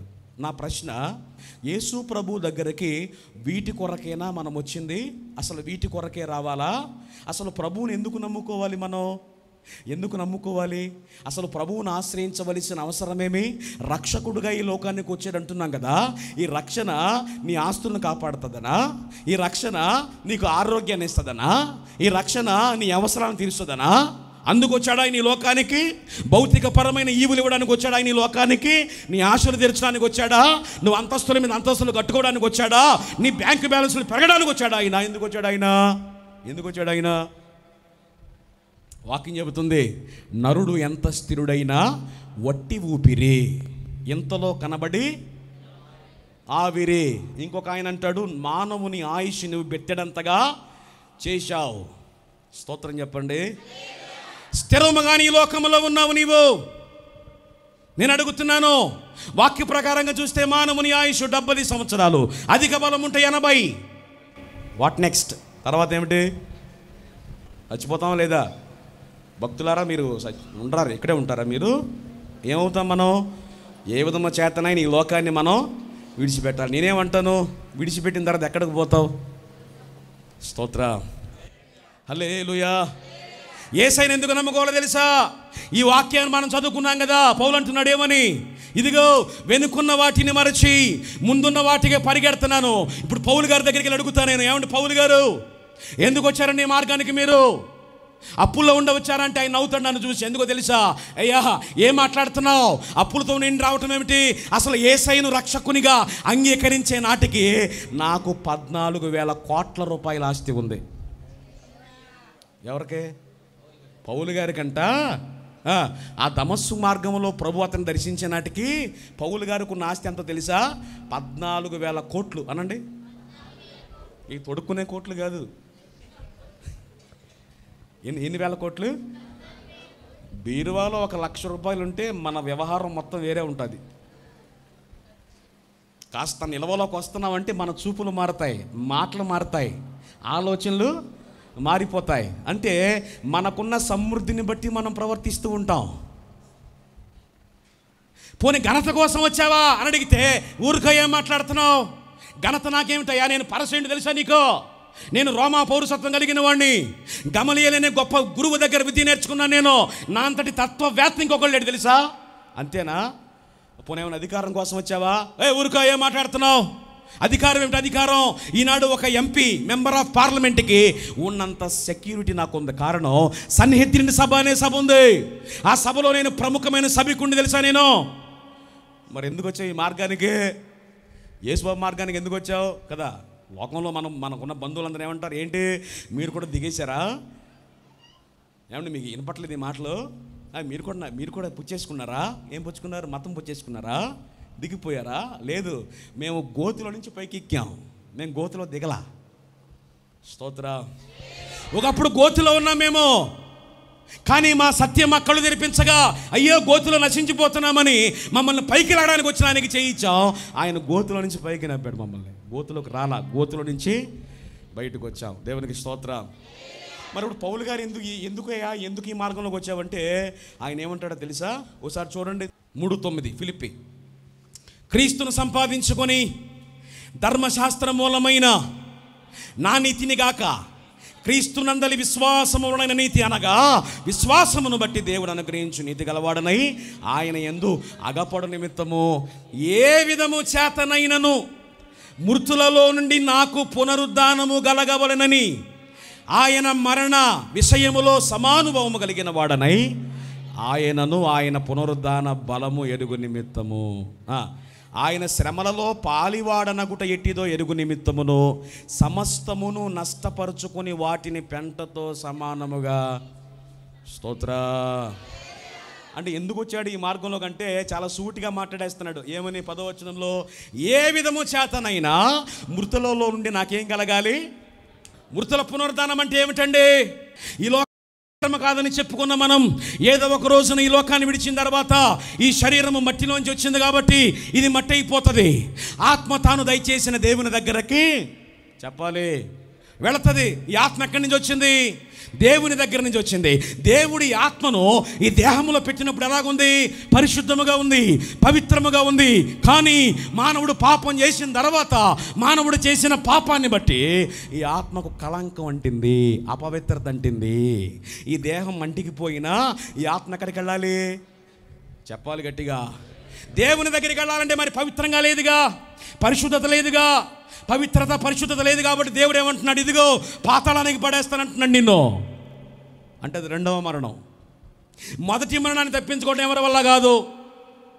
పౌలు ఏమంటున్నాడు? ఇదిగో మొదటి మరణంలో నేను చచ్చిపోయిన తర్వాత, నా శరీరం పాతి పెట్టబడిన తర్వాత, ప్రభు రక్తముతో కడగబడిన నా ఆత్మ ఆయన దగ్గరికి వెళ్ళిన తర్వాత, రెండవ రాకడలో ఆయన వచ్చినప్పుడు పాతి పెట్టబడిన నా శరీరం తిరిగి మరలా లేగస్తుంది. హల్లెలూయా. అంటే దాని అర్థం ఏమిటి? ఇదిగో రెండవ రాకడలో ప్రభు వచ్చినప్పుడు ఎవరైతే ప్రభునందు విశ్వాసం ఉంచారో, పాపాలు గడుక్కున్నారో, పరిశుద్ధులయ్యారో, మందిరంలో స్థిరపడ్డారో, క్రమాన్ని పాటించారో, వారు చనిపోయి పాతి పెట్టబడిన తర్వాత రెండవ రాకడ బోర మోగినప్పుడు ప్రభు వచ్చినప్పుడు వీళ్ళందరూ కూడా క్షయమైన దేహాలతో విత్తబడిన వీరు అక్షయమైన దేహాలతో లేపబడతారు. అక్షయమైన దేహాలతో లేపబడిన వీరు మధ్యాకాశానికి వెళ్తారు. స్తోత్రం. మధ్యాకాశంలో 7 ఏండ్ల మీద జరిగిన తర్వాత దేవుడు కొత్త భూమిని, కొత్త ఆకాశాన్ని కలగజేసిన తర్వాత సింహాసనం మీద ఆయన కూర్చుని ఏలుతూ ఉండగా ఆయన కుడి పార్శ్వమందు కూర్చుంటారు. స్తోత్రం. అంటే పౌలు ఏమంటున్నాడు తెలుసా? నేను ప్రభు దగ్గరికి వచ్చింది ఈ కోట్లాస్తి కొరకు కాదు, భూ సంబంధమైన వాటిని పంచుకోవడానికి కాదు, దాచుకోవడానికి కాదు, అసలు అవేవి నాకు అక్కర్లా. వాటిని క్రీస్తు కొరకు పెంటతో సమానముగా ఎంచుకున్నాను. స్తోత్రం. ఏ విధము చేతనైనా మృతులలో నుండి నాకేం కలగాలి? పునరుద్ధానము అనండి. అంటే అర్థం ఏమిటి? ప్రభు వచ్చేటప్పుడు ఒకవేళ నేను చచ్చిపోయి పాతి పెట్టబడితే ఏం చేయాలి? ఏమవ్వాలి? మహిమ దేహముతో లేగాలి. స్తోత్రం. మహిమ దేహముతో లేపబడిన వాడు మధ్యాకాశములో 7 ఏండ్ల విందులో ఉండేవాడు. ఆ తర్వాత 1000 ఏండ్ల పరిపాలన ఉంటాడు. ఆ తర్వాత యుగ యుగాలు ప్రభుతో ఉంటాడు. అందుకు నమ్ముకున్నాం యేసయ్యని. స్తోత్రం. మీకు అర్థమైంది అనుకుంటున్నాను నేను కదా. ఎందుకు నమ్ముకున్నాం అర్థమైంది, క్లారిటీ వచ్చిందా?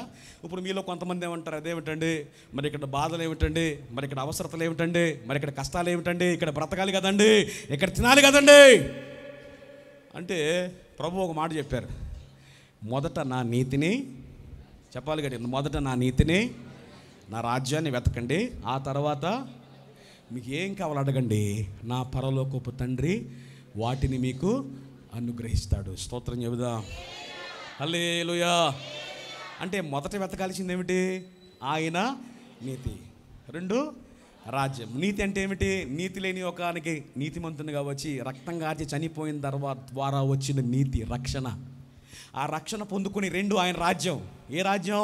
భూ సంబంధమైన రాజ్యం కాదు, అది పర సంబంధమైన రాజ్యం. అది ఇప్పటికే అక్కడ రాజ్యం సిద్ధపడిపోతూ ఉంది.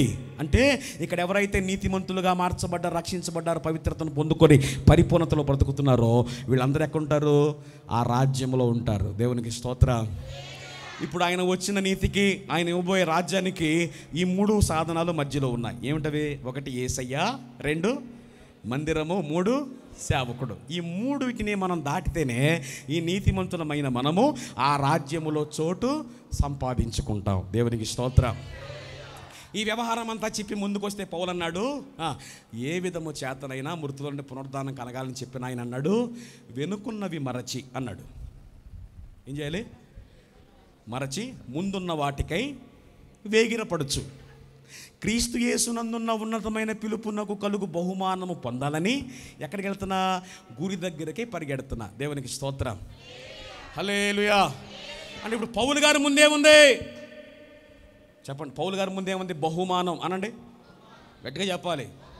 ఏమిటా బహుమానం అంటే, నెంబర్ 1 ఆయన సిద్ధపరిచిన రాజ్యం అనండి. నెంబర్ 2 ఆయన సిద్ధపరిచిన సింహాసనం అనండి. నెంబర్ 3 ఆయన సిద్ధపరిచిన నీతి కిరీటం అనండి. ఎన్ని బహుమానాలు చెప్పుకుంటే చాలా వ్యవహారాలు ఉన్నాయి అక్కడ. బహుమానాలు ముచ్చటగా 3. 1 రాజ్యం, 2 సింహాసనం, 3 కిరీటం. పౌలు గారు చెప్తున్నాడు, ఈ బహుమానమనబడినటువంటి రాజ్యాన్ని, బహుమానమనబడినటువంటి కిరీటాన్ని, బహుమానమనబడినటువంటి సింహాసనాన్ని నేను పొందుకోవాలి అంటే వెనకున్న వాటిని మర్చిపోవాలి. నా మాట జాగ్రత్తగా వినాలి. వెనకున్న వాటిని మర్చిపోవాలి. ఏముందయ్యా వెనక? ఇదిగో నేను పడిన శ్రమ ఉంది, నేను పొందిన అవమానం ఉంది, ఆయన కొరకు నేను తిన్న దెబ్బలున్నాయి, అనేక సార్లు చచ్చిపోయిన ఏడ్చేశారు. అవన్నింటినీ గుర్తు చేసుకుంటే నేను ముందుకెళ్ళలేను. స్తోత్రం. హల్లెలూయా. ఈరోజు కూడా చాలామంది రక్షించబడ్డామని చెబుతున్నారు కానీ ఇంకా వెనకున్న లోకాన్ని విడిచిపెట్టలా. రక్షణలో ఉన్నామని చెబుతున్నారు కానీ ఇంకా పాపపు ఛాయలు విడిచిపెట్టలా. ప్రభు మార్గంలో ఉన్నామని చెబుతున్నారు కానీ హృదయాలు ఇంకా శుద్ధి కాలేదు. స్తోత్రం. That means you are not ready. దేనికి? ప్రభు వస్తే ఎత్తబడడానికి. మందిరంలో నామకార్థంగా తగలడ్డావు కానీ పరిపూర్ణతలో మేము ఇంకా రాలా. ఎందుకని? ఏదైతే విడిచిపెట్టానని చెబుతున్నావో దాన్ని ఇంకా నువ్వు చూడటం మానలా, దాన్ని ఇంకా చేయటం మానలా. మరి బహుమానం వైపు ఎప్పుడు చూస్తావు? గురి ఎత్తుకు ఎప్పుడు వెళతావు? ఆ రాజ్యాన్ని ఎప్పుడు స్వాధీనం చేసుకుంటావు? ఆ కిరీటాన్ని ఎప్పుడు పొందుకుంటావు? ఆ సింహాసనం మీద ఎప్పుడు కూర్చుంటావు? స్తోత్రం. ఇంకా యేసయ్య పుట్టాడని పశువుల పాక వైపే చూస్తే, ఇక యేసయ్య పుట్టాడని కేకుల వైపే చూస్తే, వచ్చిన వాడి లోకంలో మన కొరకు ప్రాణం పెట్టి రక్తం గార్చి మరణాన్ని గెలిచి పునరుద్ధానుడై తిరిగి లేచి, ఇదిగో నేనుండు స్థలములో మీరుండు లాగున్న స్థలము సిద్ధపరిచేశాను, నేను త్వరలో రాబోతున్నాను, వచ్చుచున్నవాడు ఆలస్యము చేయక మేఘాల మీద వచ్చును, వాని క్రియల చొప్పున ప్రతి వానికి జీతం ఇవ్వడానికి జీతం నా దగ్గర ఉందని చెప్తున్నాడుగా. అంటే ఇప్పుడు సంఘము చూడవలసింది ప్రభు వచ్చి వెళ్ళిపోయిన మొదటి రాకడనా, లేకపోతే రాబోయే 2వ రాకడనా? స్తోత్రం చెప్పండి. హల్లెలూయా. బహుమానం వైపు పరిగెత్తాలి. ముందుకే నువ్వు పోవాలి. నీ జీవితంలో కష్టాలున్నా, శ్రమలున్నా, బాధలున్నా, అవమానాలున్నా, జరిగిపోయిన పాపమున్నా వాటి వైపు నువ్వు చూడకూడదు. వెనుకున్న వాటిని మరవాలి, ముందు వైపుగా పరిగెత్తాలి. అలా వెళ్ళిన వాళ్ళకే సింహాసనం, అలా వెళ్ళిన వారికే రాజ్యంలో చోటు, అలా వెళ్ళిన వారికే తల మీద కిరీటం పెడతాడు ఆయన. అదే పౌలు అంటాడుగా తిమోతి ఆత్మీయ కుమారుడికి రాస్తూ అంటాడు, మంచి పోరాటము పోరాడా, నా పరుగు గడముట్టించా, విశ్వాసమును కాపాడుకున్నా, ఇక నా కొరకు జీవ కిరీటం రెడీగా ఉంది. ఆ మాటల్లో ఎంత తృప్తి కనబడుతుంది. ఒకలాంటి సాటిస్ఫాక్షన్, ఒకలాంటి అచీవ్మెంట్. ఇక ఈ క్షణంలో నన్ను చంపేసినా పర్వాలా, నా తల తీసేసినా పర్వాలా. ఎందుకని? నేను చేయాల్సింది చేసేసా, పొందుకోవాల్సింది పొందుకోవడానికి సిద్ధంగా ఉన్నా. స్తోత్రం. ఎప్పుడైనా ఈ సాటిస్ఫాక్షన్ ఫీల్ అయ్యావా భక్తిలో? అలా ఫీల్ అవుతున్నావంటే you are right, you are in the right track. ఇంకా లోకంలో ఆశలే, ఇంకా లోకంలో ఉన్న కోరికలే, తలంపులు సరిలేక, క్రియలు సరిలేక, నడక సరిలేక, ప్రార్థనా జీవితం లేక, వాక్యానుసారమైన జీవితం లేక, వేషధారణతో కూడిన బ్రతుకుతూ పరలోకం కావాలంటే ఎలాగొచ్చింది? It's a big joke. స్తోత్రం. అందుకనే చాలాసార్లు మన ప్రార్థనలన్నీ ప్రభువుకి ఎలా ఉన్నాయంటే జోక్స్ అయిపోయాయి. కీర్తనకారుడు అంటాడు 66:18, నా హృదయంలో నేను పాపమును లక్ష్యం చేసిన ఎడల ప్రభువు నా మనవి ఆలకించడు. When you are not right at your heart, నీ హృదయంలో నువ్వు స్థిరంగా లేకపోతే how can you expect that God can hear your prayer? ప్రభువు నీ ప్రార్థన వినగలడని ఎలా అనుకుంటున్నావు? ప్రభువు నీ జీవితంలో ఆ స్వాస్యాన్ని ఇవ్వగలని ఎలా అనుకుంటున్నావు? వెనకటికి ఇలాగే ఒకడు పడుకుంటే వాడికి కళ వచ్చిందట. ఏమిటా కళ అంటే, సంఘంలో ఉన్న భక్తులందరూ కూడా ఈ మెడ మీద తల ఒక సిలువను మోస్తున్నారు. ఏం మోస్తున్నారు? ఇలాంటిది ఇంచుమించుగా మోసి నడుస్తున్నారు. సగం దూరం వెళ్ళిన తర్వాత వీడికి వచ్చిన ఆలోచన ఏమిటంటే, భుజం పీకేస్తుంది, భారంగా ఉంది, నేను మొయ్యలేకపోతున్నాను దీన్ని, Sambhav I have to do something, ఏదో ఒకటి చేయాలి అని ఆలోచన చేసి, ముదురులు మేధావులుగా భక్తులు మనోడికి ఒక ఆలోచన వచ్చి, ఏదైతే ఏమిటి శిలువాకారం కావాలి కాబట్టి పైన ముక్క కింద ముక్క కోసేద్దామని కోసేశాడు. ఇప్పుడు ఏమైంది? కొంచెం తేలికైంది అనండి. అది మళ్ళా భుజం మీద వేసుకుని నడుస్తున్నాడు.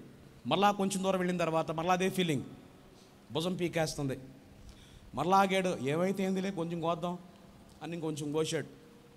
మళ్ళా వేసుకున్నాడు. సగం దూరం వెళ్ళిన తర్వాత మళ్ళీ అదే భారం, ఇంకొంచెం కోసాడు. చివరికి వాళ్ళు చేరుకోవాల్సిన డెడ్ ఎండ్, ఒక క్లోజింగ్ పాయింట్కి వచ్చారట. ఒక పెద్ద అగాధం కనబడుతుంది, అగాధం అవతల ఒక పరలోక పట్టణం కనబడుతుంది. ఆ గవిని దగ్గర దేవుని దూత నిలబడ్డాడు. ఇప్పుడు అక్కడికి వచ్చిన వారందరికీ దేవుని దూత డైరెక్షన్ ఇస్తున్నాడు. ఏమని? ఏ సిలువలో అయితే మీరు మోసుకొచ్చారో ఆ సిలువను అగాధం మీద వేసి, అనగా ఈ కొన ఈ చివరి నుంచి ఆ కొన ఆ చివరికి వేసి, ఆ సిలువ మీద నుంచి మీరు నడిచి యువతలకు వచ్చేయమని డైరెక్షన్ ఇచ్చాడు దూత. వచ్చిన వాళ్ళందరూ మరి కష్టమైన భారమైన చాలా నమ్మకంగా మోసుకొచ్చారు కాబట్టి మరి అందరి సిలువలు సరిపోయినాయి. ఎక్కడికే అక్కడికి ఇక్కడికి వెళ్ళిపోయారు. ఈ భక్తులు పెడుతుంటే ఇటు పెడుతుంటే అటు తగ్గిపోతుంది, అటు పెడుతుంటే ఇటు తగ్గిపోతుంది. ఇటు అటు పెట్టే క్రమంలో అది అగాధంలో పడిపోయింది. అది ఎక్కడ పడిపోయింది? అది ఈ భక్తుడు మోయక మానాడా మానలా, ప్రయాసపట్టం తప్పిందా? తప్పలా. చివరికి ఏమయ్యాడు? యువతలాగిపోయాడు. ప్రయాసైనా భారమైన నమ్మకంగా మోసుకొచ్చిన వాళ్ళు అవతలకు పోయారు, కానీ వీడెక్కడ ఏడుస్తున్నాడు? ఈ రోజున చాలామంది జీవితాలు ఇలాగే ఉన్నాయి. భక్తి ప్రయాస అయిపోతూ ఉంది, ప్రార్థన ప్రయాస అయిపోతూ ఉంది. లోకములో ఉన్న ఆసక్తికరమైన విషయాల పట్ల ఉన్నటువంటి శ్రద్ధ దేవుని దగ్గర మిస్ అయిపోతూ ఉంది. భక్తులకి స్తోత్రం చెప్పాలి. హల్లెలూయా. ప్రయాస లేకుండా, కన్నీటి ప్రార్థన అనుభవం లేకుండా, నీ మోకాళ్ళు కాయలు గాయకుండా నీవు నిత్యత్వాన్ని పొందుకోలేవు, బహుమానాన్ని పొందుకోలేవు. పోరాడేవాడు నియమ ప్రకారంగా పోరాడాలి. అడ్డదారులు అడ్డగొలిగిలిపోయే వ్యవహారం భక్తిలో లేదండి. స్తోత్రం. ఇది ఇరుకైన మార్గమేనండి. అన్నీ నిందలేనండి, అవమానాలండి, కష్టాలండి, దెబ్బలేనండి. కానీ నువ్వు ఓర్చుకుంటేనండి, నువ్వు వెళ్ళే కొలిది ఈ మార్గం ఏమవుతుందండి? విశాలం అవుతుందండి. పరిస్థితులను అనుకూలం అవుతాయండి. దేవుడు ఆ కార్యాలు చేస్తాడండి. స్తోత్రం. కాబట్టి భక్తులారా, ఇప్పుడు పౌలు ఏమంటున్నాడో తెలుసా? భూసంబంధమైన వాటి కోసం ఏడవకండి. ఏ కృప అయితే ప్రభు మీకు ఇచ్చాడో, ఏ విశ్వాసం ఇచ్చాడో, ఆ దాని ద్వారా, కృప ద్వారా, విశ్వాసము ద్వారా రక్షణ వచ్చింది. మీకు పరిశుద్ధులయ్యారో, నీతిమంతులయ్యారో.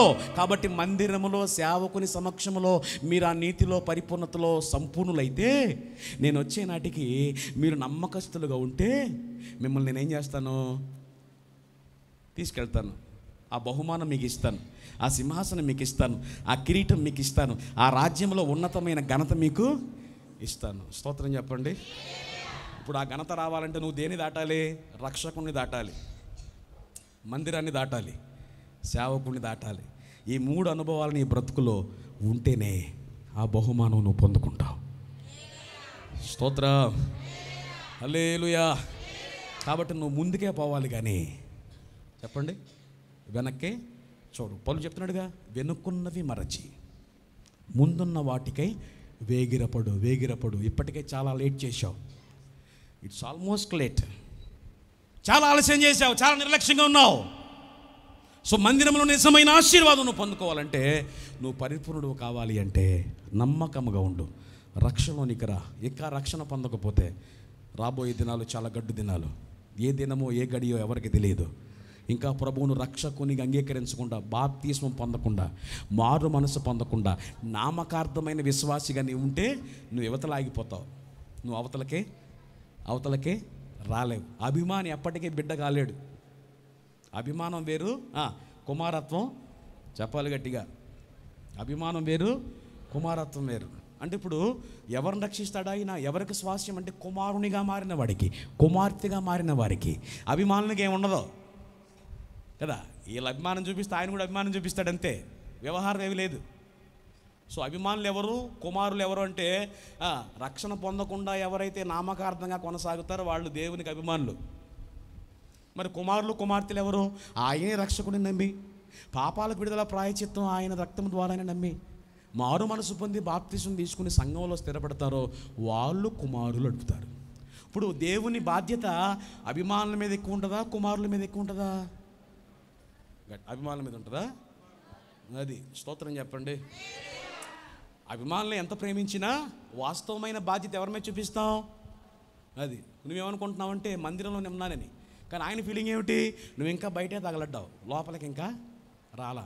లోపలికి వచ్చిన ఎవరంటే రక్షణ పొందిన వాళ్ళు, బాప్తిసం తీసుకున్న వాళ్ళు, భక్తిలో కొనసాగేవాళ్ళు. చేతులెత్తి స్తోత్రం చెప్పండి. హల్లెలూయా. కాబట్టి ఈ మందిర వార్షికోత్సవ దినాన రక్షకునిగా సాధనముగా వచ్చిన ఆయన ప్రాముఖ్యతను తెలుసుకున్నావు. మందిర ప్రాముఖ్యత నీకు అర్థమైంది, సేవకుని ప్రాముఖ్యత నీకు అర్థం కాగా పౌలు ఏమంటున్నాడంటే ముందు బహుమానం ఉందే, ముందు కిరీటం ఉందే, ముందు సింహాసనం ఉందే. అది నువ్వు పొందుకోవాలి అంటే వెనక చూపులు మానే, పక్క చూపులు మాని, మనుషుల వైపు చూడకో. ఏ రక్షణ అయితే పొందుకున్నావో ఆ రక్షణలో పరుగెత్తు, కొనసాగు, నీ పరుగు కడముట్టించు. ఖచ్చితంగా ఒక రోజున నువ్వు ఆశించిన దానికన్నా ఉన్నతమైన కృప ఆయన మనకు దయచేస్తాడు. స్తోత్రం చెప్పండి. మన విలువ పెంచడానికి ఆయన వచ్చాడు, మనకు ఘనతనివ్వడానికి ఆయన వచ్చాడు, మన జీవితాలను విలువైనగా మార్చడానికి ఆయన వచ్చాడు. ఇంకా ఆలస్యం చేయకుండా ప్రభు పుట్టుకలో ఉన్న నిజమైన సత్యాన్ని గ్రహించి, ఈ మందిర ప్రాముఖ్యతను గుర్తించి, సేవకుని ప్రాముఖ్యతను గుర్తించి భక్తిలో పరిపూర్ణులయ్యే ప్రయత్నం చేద్దాం. అట్టి కృపా ప్రభు మనకిచ్చి ఈ సందేశాన్ని మన వినికిడిలో ప్రభువు దీవించునుగాక. ఒకసారి మోకరిస్తారు, అందరూ మోకరిస్తారా? ఒక కొద్ది నిమిషాలు విన్నటువంటి సందేశాన్ని బట్టి కొద్ది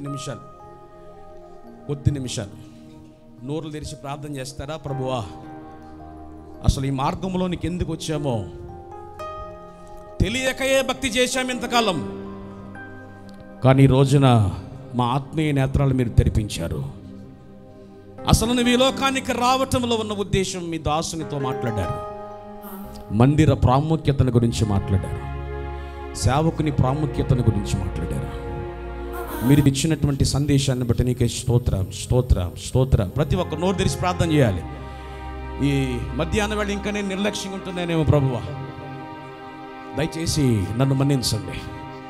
వెనకున్న వాటిని మరిచి ముందున్న వాటికై వెళ్ళాలని వాక్యం చెబుతూ ఉండగా ముందుకెళ్ళలేకపోతున్నానేమో, ఇంకా నన్ను ఏదో వెనకున్నది ఏదో ఆపుతుందేమో, వెనకేదో నన్ను పట్టుకుని లాగుతుందేమో, దయచేసి నన్ను క్షమించు అని ఒక చిన్న ప్రార్థన ప్రతి ఒక్కరు ఈ పూట హృదయంలో నొచ్చుకుంటే వాక్యం నిన్ను తాకితే, నీతో మాట్లాడితే ఒక చిన్న మాట చెప్తావా?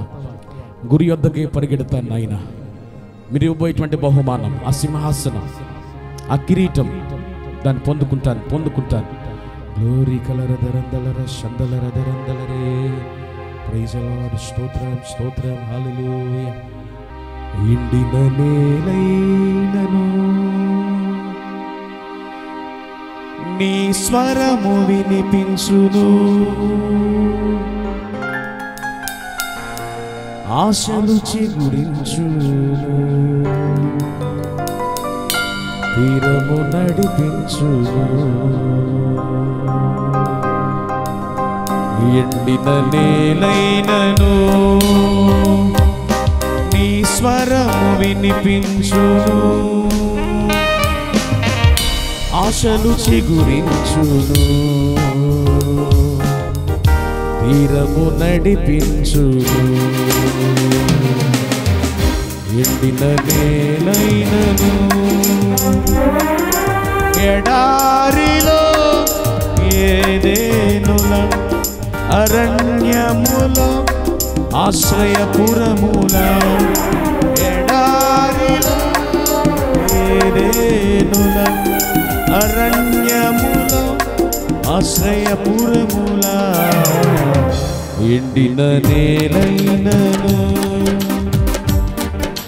నీ స్వరము వినిపించును, ఆశలు చిగురించును, తీరము నడిపించును. ఎండిన నేలైనను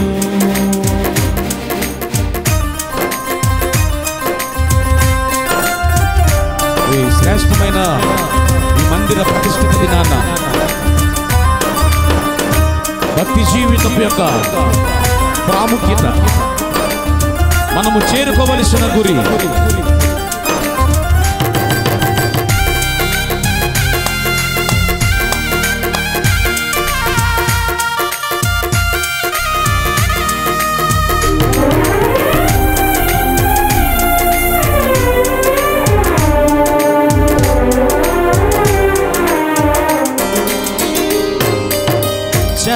చలనములేకున్న సంచలనముగా మార్చు సరిపోయిన వాడు మనకుండగా.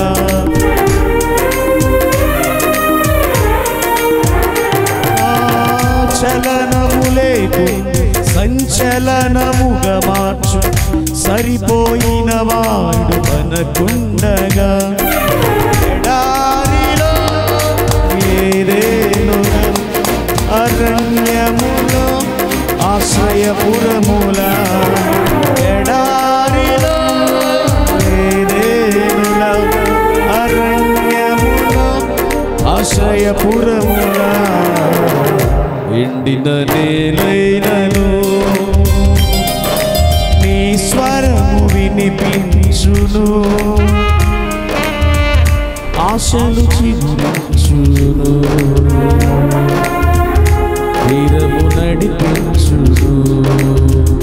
ఎండిన నేలైనను ఎడారి ఏదేనుల అరణ్యములో ఆశ్రయపురముల, ఎడారిలో ఏదేనుల అరణ్యములో ఆశ్రయపురముల, ఎడారి ఏదేనుల అరణ్యములో ఆశ్రయపురముల, ఎడారి ఏదేనుల అరణ్యములో ఆశ్రయపురముల. యేసయ్యా యేసయ్యా యేసయ్యా యేసయ్యా యేసయ్యా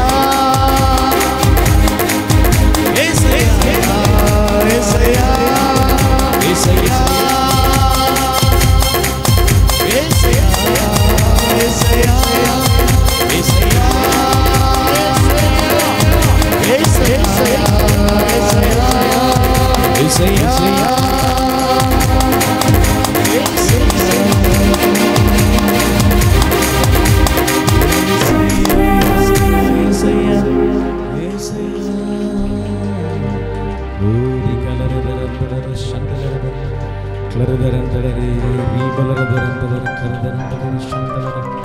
పరిశుద్ధుడా పరిశుద్ధుడా పరిశుద్ధుడా పరిశుద్ధుడా మీకు వందనాలు చెల్లిస్తున్నాము ప్రభా.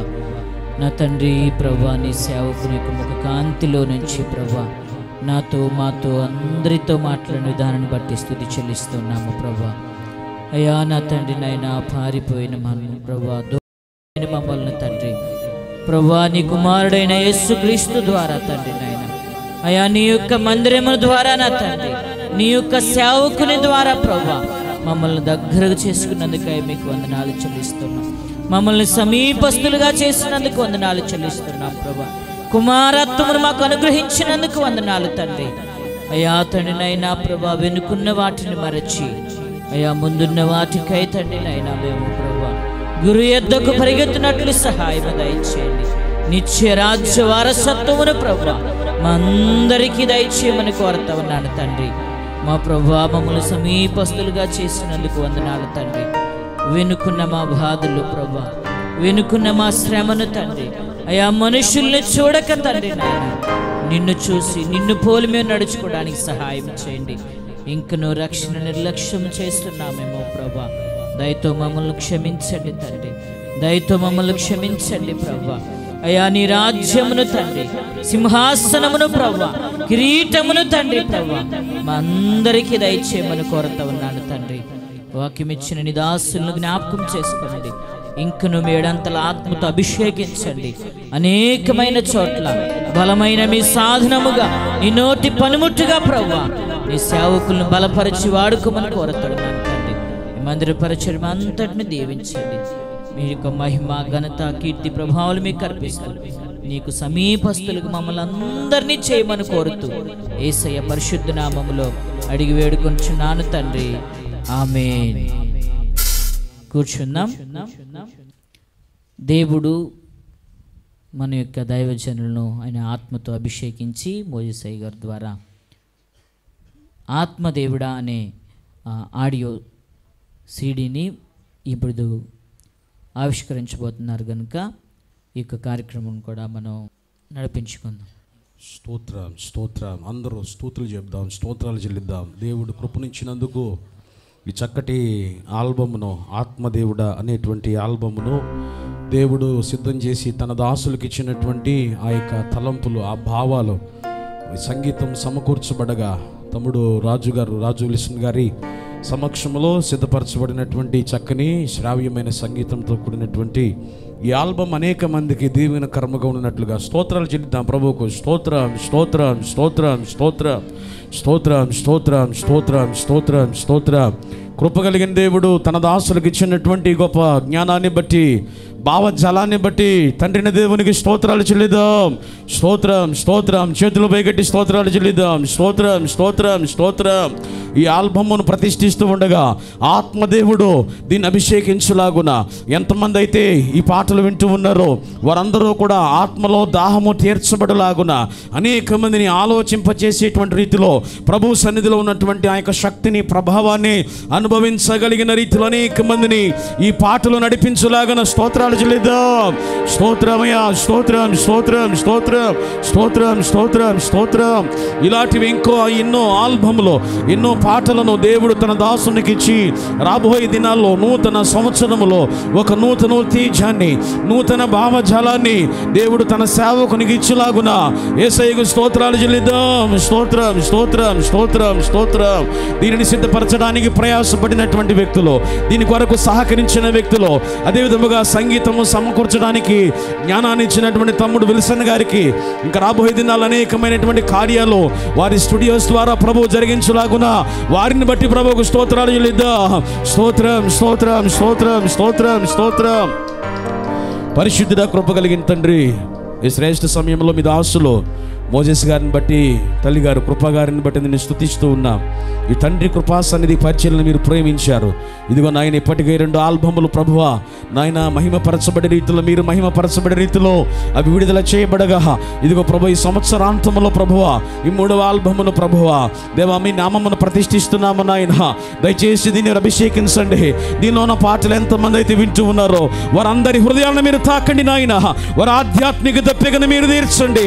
అనేక మంది ఉజ్జీవింపబడలాగున, ఆత్మలో వర్ధిల్లులాగున, ప్రపూర్ణులు కావచ్చులాగున, సంపూర్ణులగులాగున, నిత్యత్వానికి సిద్ధపరచబడడానికి కావలసిన అభిషేకం ఈ పాటల ద్వారా వారు పొందుకోలాగున మీరు దీవించమని, ఇక రాబోయే దినాల్లో అనేకమైనటువంటి పాటలు ఈ పరిచయం నుంచి వచ్చినట్లుగా మీ దాసుని ఇంకను బలపరచమని, దీనికి సహకరించిన వారిని, సంగీతము సమకూర్చిన తమ్ముడు ఫ్యామిలీస్ని ప్రభు మీరు దీవించమని, ఎవరెవరైతే దీనికి సహకరించారో, దీని వెనక ఎవరెవరైతే పనిచేశారో మీరు వారందరినీ జ్ఞాపకం చేసుకోమని, ఈ నామ ప్రతిష్ఠిస్తుండగా మీరే కార్యాన్ని జరిగించమని, శోధకుని సిగ్గుపరచమని, మహిమను మీరు పొందమని క్రీస్తు నామమును బట్టి ప్రార్థిస్తున్నాము తండ్రి. ఆమేన్.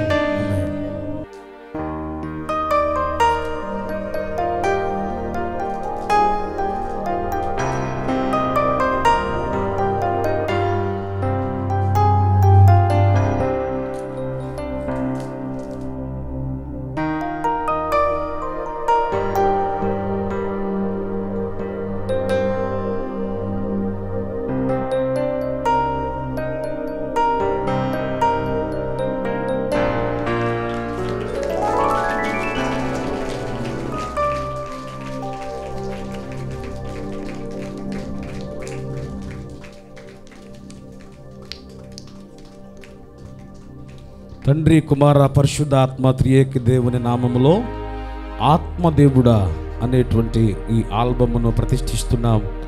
దేవుడు ఈ ఆల్బమ్ను, ఈ పాటలు వింటున్న వారిని, సేవకుని, సంఘాన్ని, పరిచర్యను సహకరించిన వారిని, సంగీతం సమకూర్చిన వారిని దీవించి దీన్ని ఆశీర్వదించునుగాక. దేవుడు దీన్ని వర్ధిల్లింప చేయునుగాక. ఇంకా ఇలాంటివి ఎన్నో ఆల్బములు దేవుడి పరిచర్యకు దయచేయునుగాక. ఆమేన్. యథావిధిగా ఇప్పుడుగా దేవుడిచ్చిన తలాంతును బట్టి ఈ సంవత్సరంలో కూడా ఈ రోజున మనం దీన్ని ఆవిష్కరించుకోవటం జరిగింది. ఇప్పుడు ఈ పాడిన పాట ఒక పల్లవి, ఒక చరణం ఒక్కొక్క పాటగా మీకు వినిపించబడడం జరుగుతుంది. పూర్తిగా కాదు, తర్వాత కావలసిన వారు ఎవరి ఫోన్లో వారు డౌన్లోడ్ చేసుకోవడానికి ఒక అవకాశం ఉంది. హల్లెలూయా, స్తోత్రం స్తోత్రం. దేవుడు మహాకృపను బట్టి పోయిన సంవత్సరము కన్నా ఈ సంవత్సరము అచరితమైన మరి తన నూతన కీర్తులు ఈ దేశం మీదకి ఇచ్చిన దేవుడికి కృతజ్ఞతాస్తుతులు చెల్లిస్తున్నాము. మాటే పాటగా ఇచ్చిన దేవుడు ఈ పాటల బట్టి ఎన్నవారికి ఆధారమయ్యి జీవము పోసి దప్పుకు తీర్చినట్టుగా ప్రతి గృహములో శాంతి సమాధానము కలిగిన గాక. నీ యొక్క అభిషేకముతో నాయన నువ్వు ఇచ్చిన కీర్తన ప్రభా, ఇదిగో నాయన దేశం మీదకి వెళ్ళబోతున్నాయి ప్రభా. తండ్రి, ప్రతి గృహానికి, ప్రతి గ్రామానికి, ప్రతి పట్టణానికి, దేశాలకి, రాష్ట్రాలకి నీ రక్షణ దయచేయమడుగుతున్నాం ప్రభా. ఎన్నిక లేని వారిని జ్ఞాపకం చేసుకున్నావు ప్రభా. తండ్రి, మంచి లేని వారమయ్యా, ఎట్టి కృప మాకు ఇచ్చినందుకు వందనాలు, స్తోత్రమయ్యా. నీ సన్నిధిలో పడి ప్రార్థిస్తున్నాం ప్రభా. నా తండ్రి, నీ సేవకుని నిలబెట్టుకుని నీ వర్తమానం ద్వారా అందరితో మాట్లాడిన స్వామి, ఇదిగో నన్ను వెనకున్న వారి కాకుండా ఎదుటిన్న వారి గురి కలిగి పట్టుదల కలిగి పాటించి నీ నిత్య రాజ్యానికి వారసులముగా ప్రభా, నీ కిరీటము ధరించుకునే వరంగా ప్రభా, అట్టి కృప నీ సంఘానికి కుడివన బిడ్డలకి మాకు దయచేయమని ప్రత్యేక నీ దాసిని హస్తాలకు అప్పగిస్తున్న నీ కీర్తన పాడుతూ ఉంటే ప్రభా, నువ్వే ఏడుపాడుల ఆత్మతో నింపి ప్రభా, నీ అభిషేకము నీ సంఘం మీద అనుగ్రహించబడిని గాక.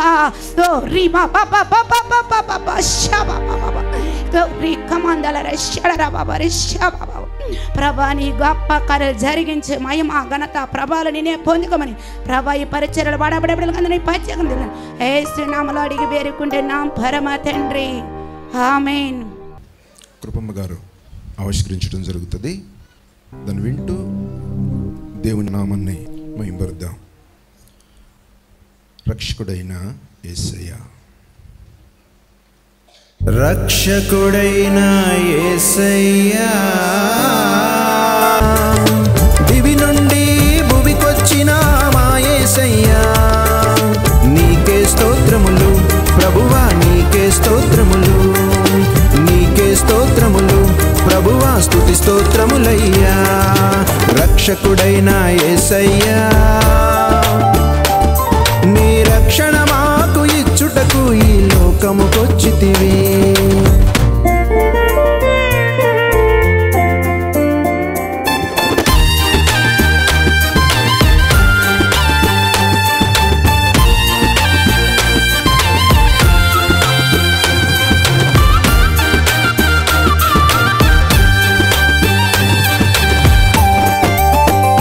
చప్పట్లు కొడుతూ దేవుని నామాన్ని మహిమపరుద్దాం.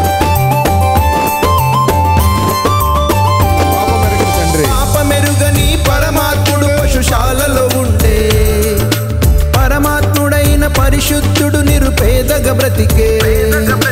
పాపమెరుగని పరమాత్ముడు పశుశాలలో ఉండే, పరమాత్ముడైన పరిశుద్ధుడు నిరుపేదగా బ్రతికే. ఈ లోక రక్షణకై జన్మించితివి, ఈ లోక రక్షణకై జన్మించితివి. భాగ్యమనే వెలుగులో మము నడిపించితివి ప్రభువా, మము ప్రేమించితివి, మము నడిపించితివి ప్రభువా, మము ప్రేమించితివి. రక్షకుడైన యేసయ్యా, నీ రక్షణ మాకు ఇచ్చుటకు ఈ లోకముకొచ్చితివి. రక్షకుడైన యేసయ్యా, నీ రక్షణ మాకు ఇచ్చుటకు ఈ లోకముకొచ్చితివి. హల్లెలూయా. ఇంకొక పాట మనం ఆవిష్కరిస్తుండగా వింటూ ఆనందిద్దాం. సర్వోన్నతుడవు అనే సాంగ్ పాడుతూ దేవుని మహిమపడదాం.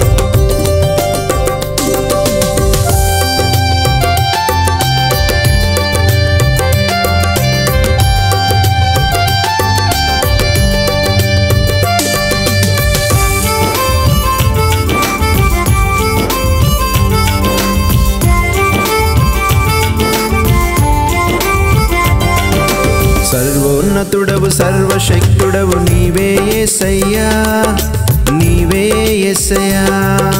మహోన్నతుడవు మహిమాన్వితుడవు నీవే యేసయ్యా, నీవే యేసయ్యా. సర్వోన్నతుడవు సర్వశక్తుడవు నీవే యేసయ్యా, నీవే యేసయ్యా.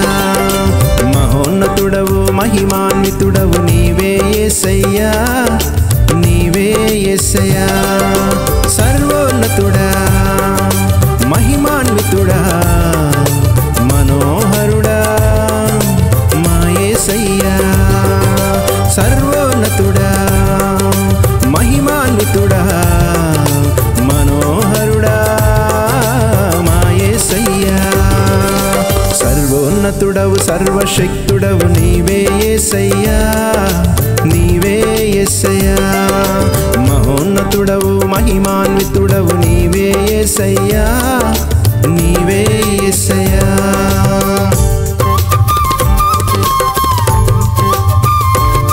అందరం కూడా ఆయన నామాన్ని మాత్రమే మహింపరుస్తూ, మనల్ని కాచే దేవుడు, మనల్ని పిలిచే మన తండ్రి, పాలించే ప్రభువు బిడ్డ, కనపరిచే దేవుణ్ణి.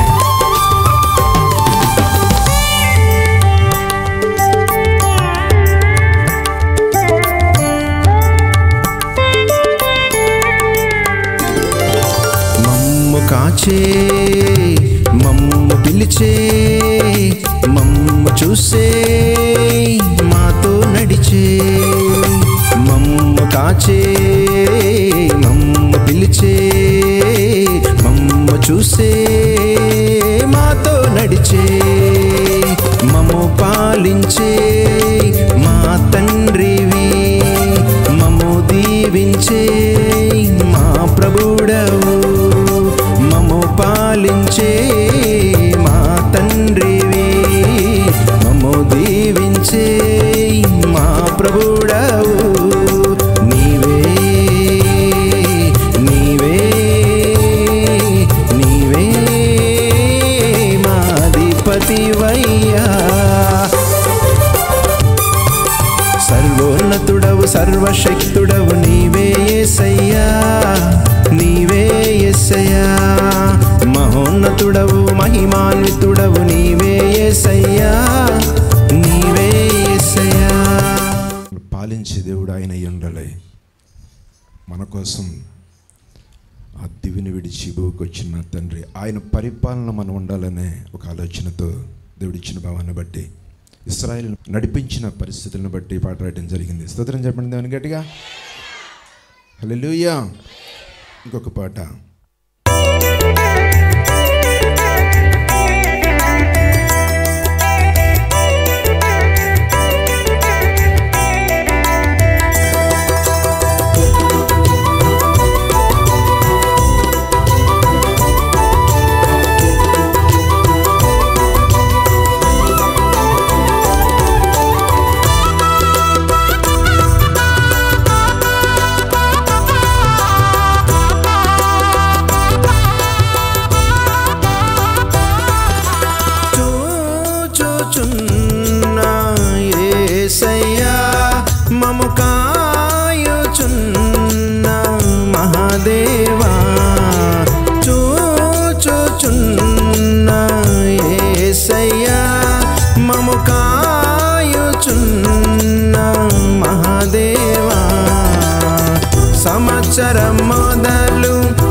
ప్రభువు.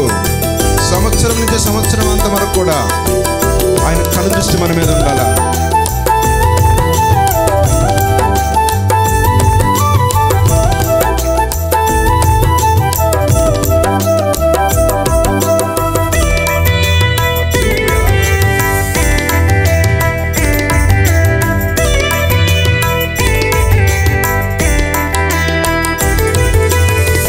అగ్ని జ్వాలల వంటి నేత్రంబు గలవాడు,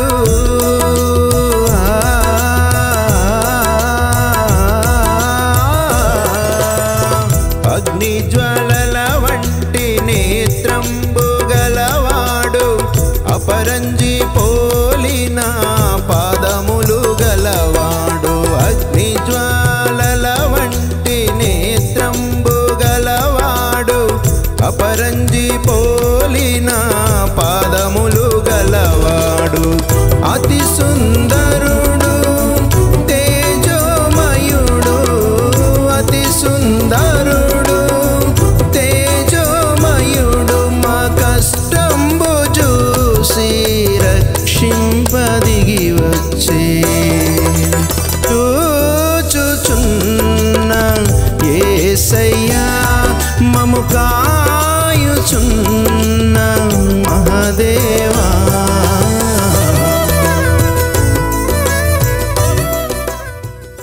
అటువంటి మహిమోన్నతమైన స్థలాన్ని విడిచి మన ముందు నడుస్తూ ఒక మార్గదర్శకుడిగా ఆయన్ను చేసుకుంటాను ఉండటానికి విడ ఆయన కనుదృష్టిని మీద ఉండాలి.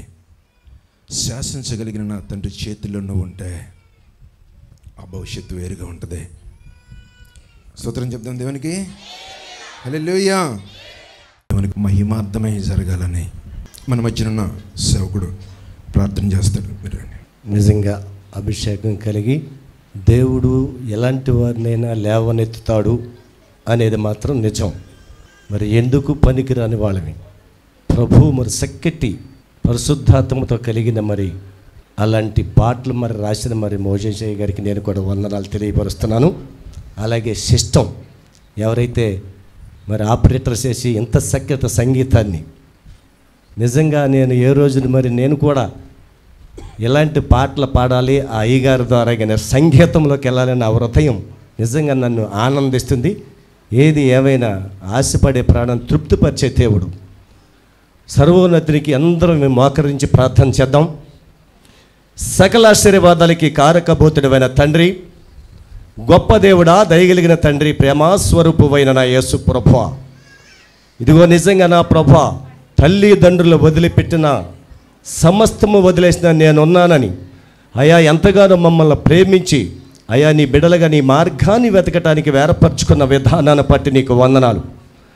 ముఖ్యంగా నా తండ్రి ఇశ్రాయేలు ప్రజల్ని ఐగుప్తులను ప్రభా మోషే ద్వారాగా నడిపించి అయా 40 సంవత్సరాలు అంటే 120 సంవత్సరముల బతికి అయా మరి 40 సంవత్సరములని విడమర్చి ఆయన చేసిన పరిచర్య గురించి మరి అయ్యగారు మాట్లాడినప్పుడు ఆ మాటల్లో సత్యం ఉంది, జీవం ఉంది, ఉద్యమం ఉంది.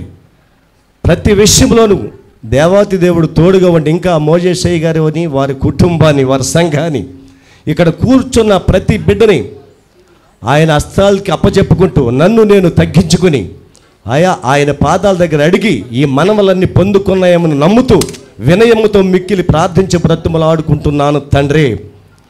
ఆమేన్. హల్లెలూయా, హల్లెలూయా.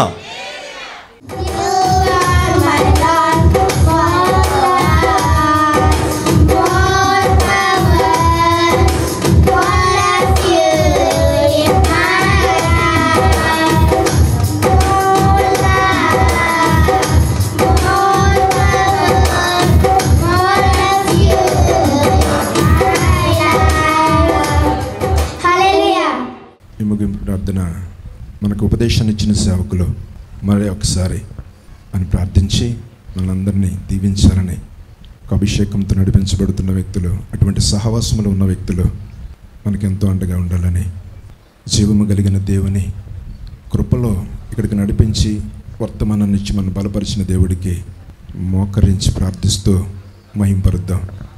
శ్రేష్టమైనటువంటి ఈ మందిర వార్షికోత్సవ దినము ఆత్మదేవుడు అనేటువంటి ఆల్బమ్ కూడా ప్రభువుకు మహిమకరముగా రిలీజ్ చేయడానికి ప్రభు సహాయం చేసిన దేవునికి 2 హస్తాలు పైకెత్తి స్తోత్రాలు చెల్లిదా. హల్లెలూయా, హల్లెలూయా, హల్లెలూయా. సకల ఆశీర్వాదాలకు కారణభూతుడా, పరిశుద్ధుడ, కృప కలిగిన మా ప్రియ తండ్రి, అడిగిన వాటికంటే ఊహించిన వాటికంటే నీ కృప అత్యధికమని మరొక మారు ఈ పరిచర్య పట్ల మీ దాసుని పట్ల మీరు నిరూపించారు. మీ నమ్మకత్వాన్ని వారి పట్ల నాయన ఎప్పటికప్పుడు ఉన్నతమైనదిగా కనపరుస్తున్నటువంటి నీ ప్రేమ, నీ వాత్సల్యతకి నీకే స్తోత్రాలు.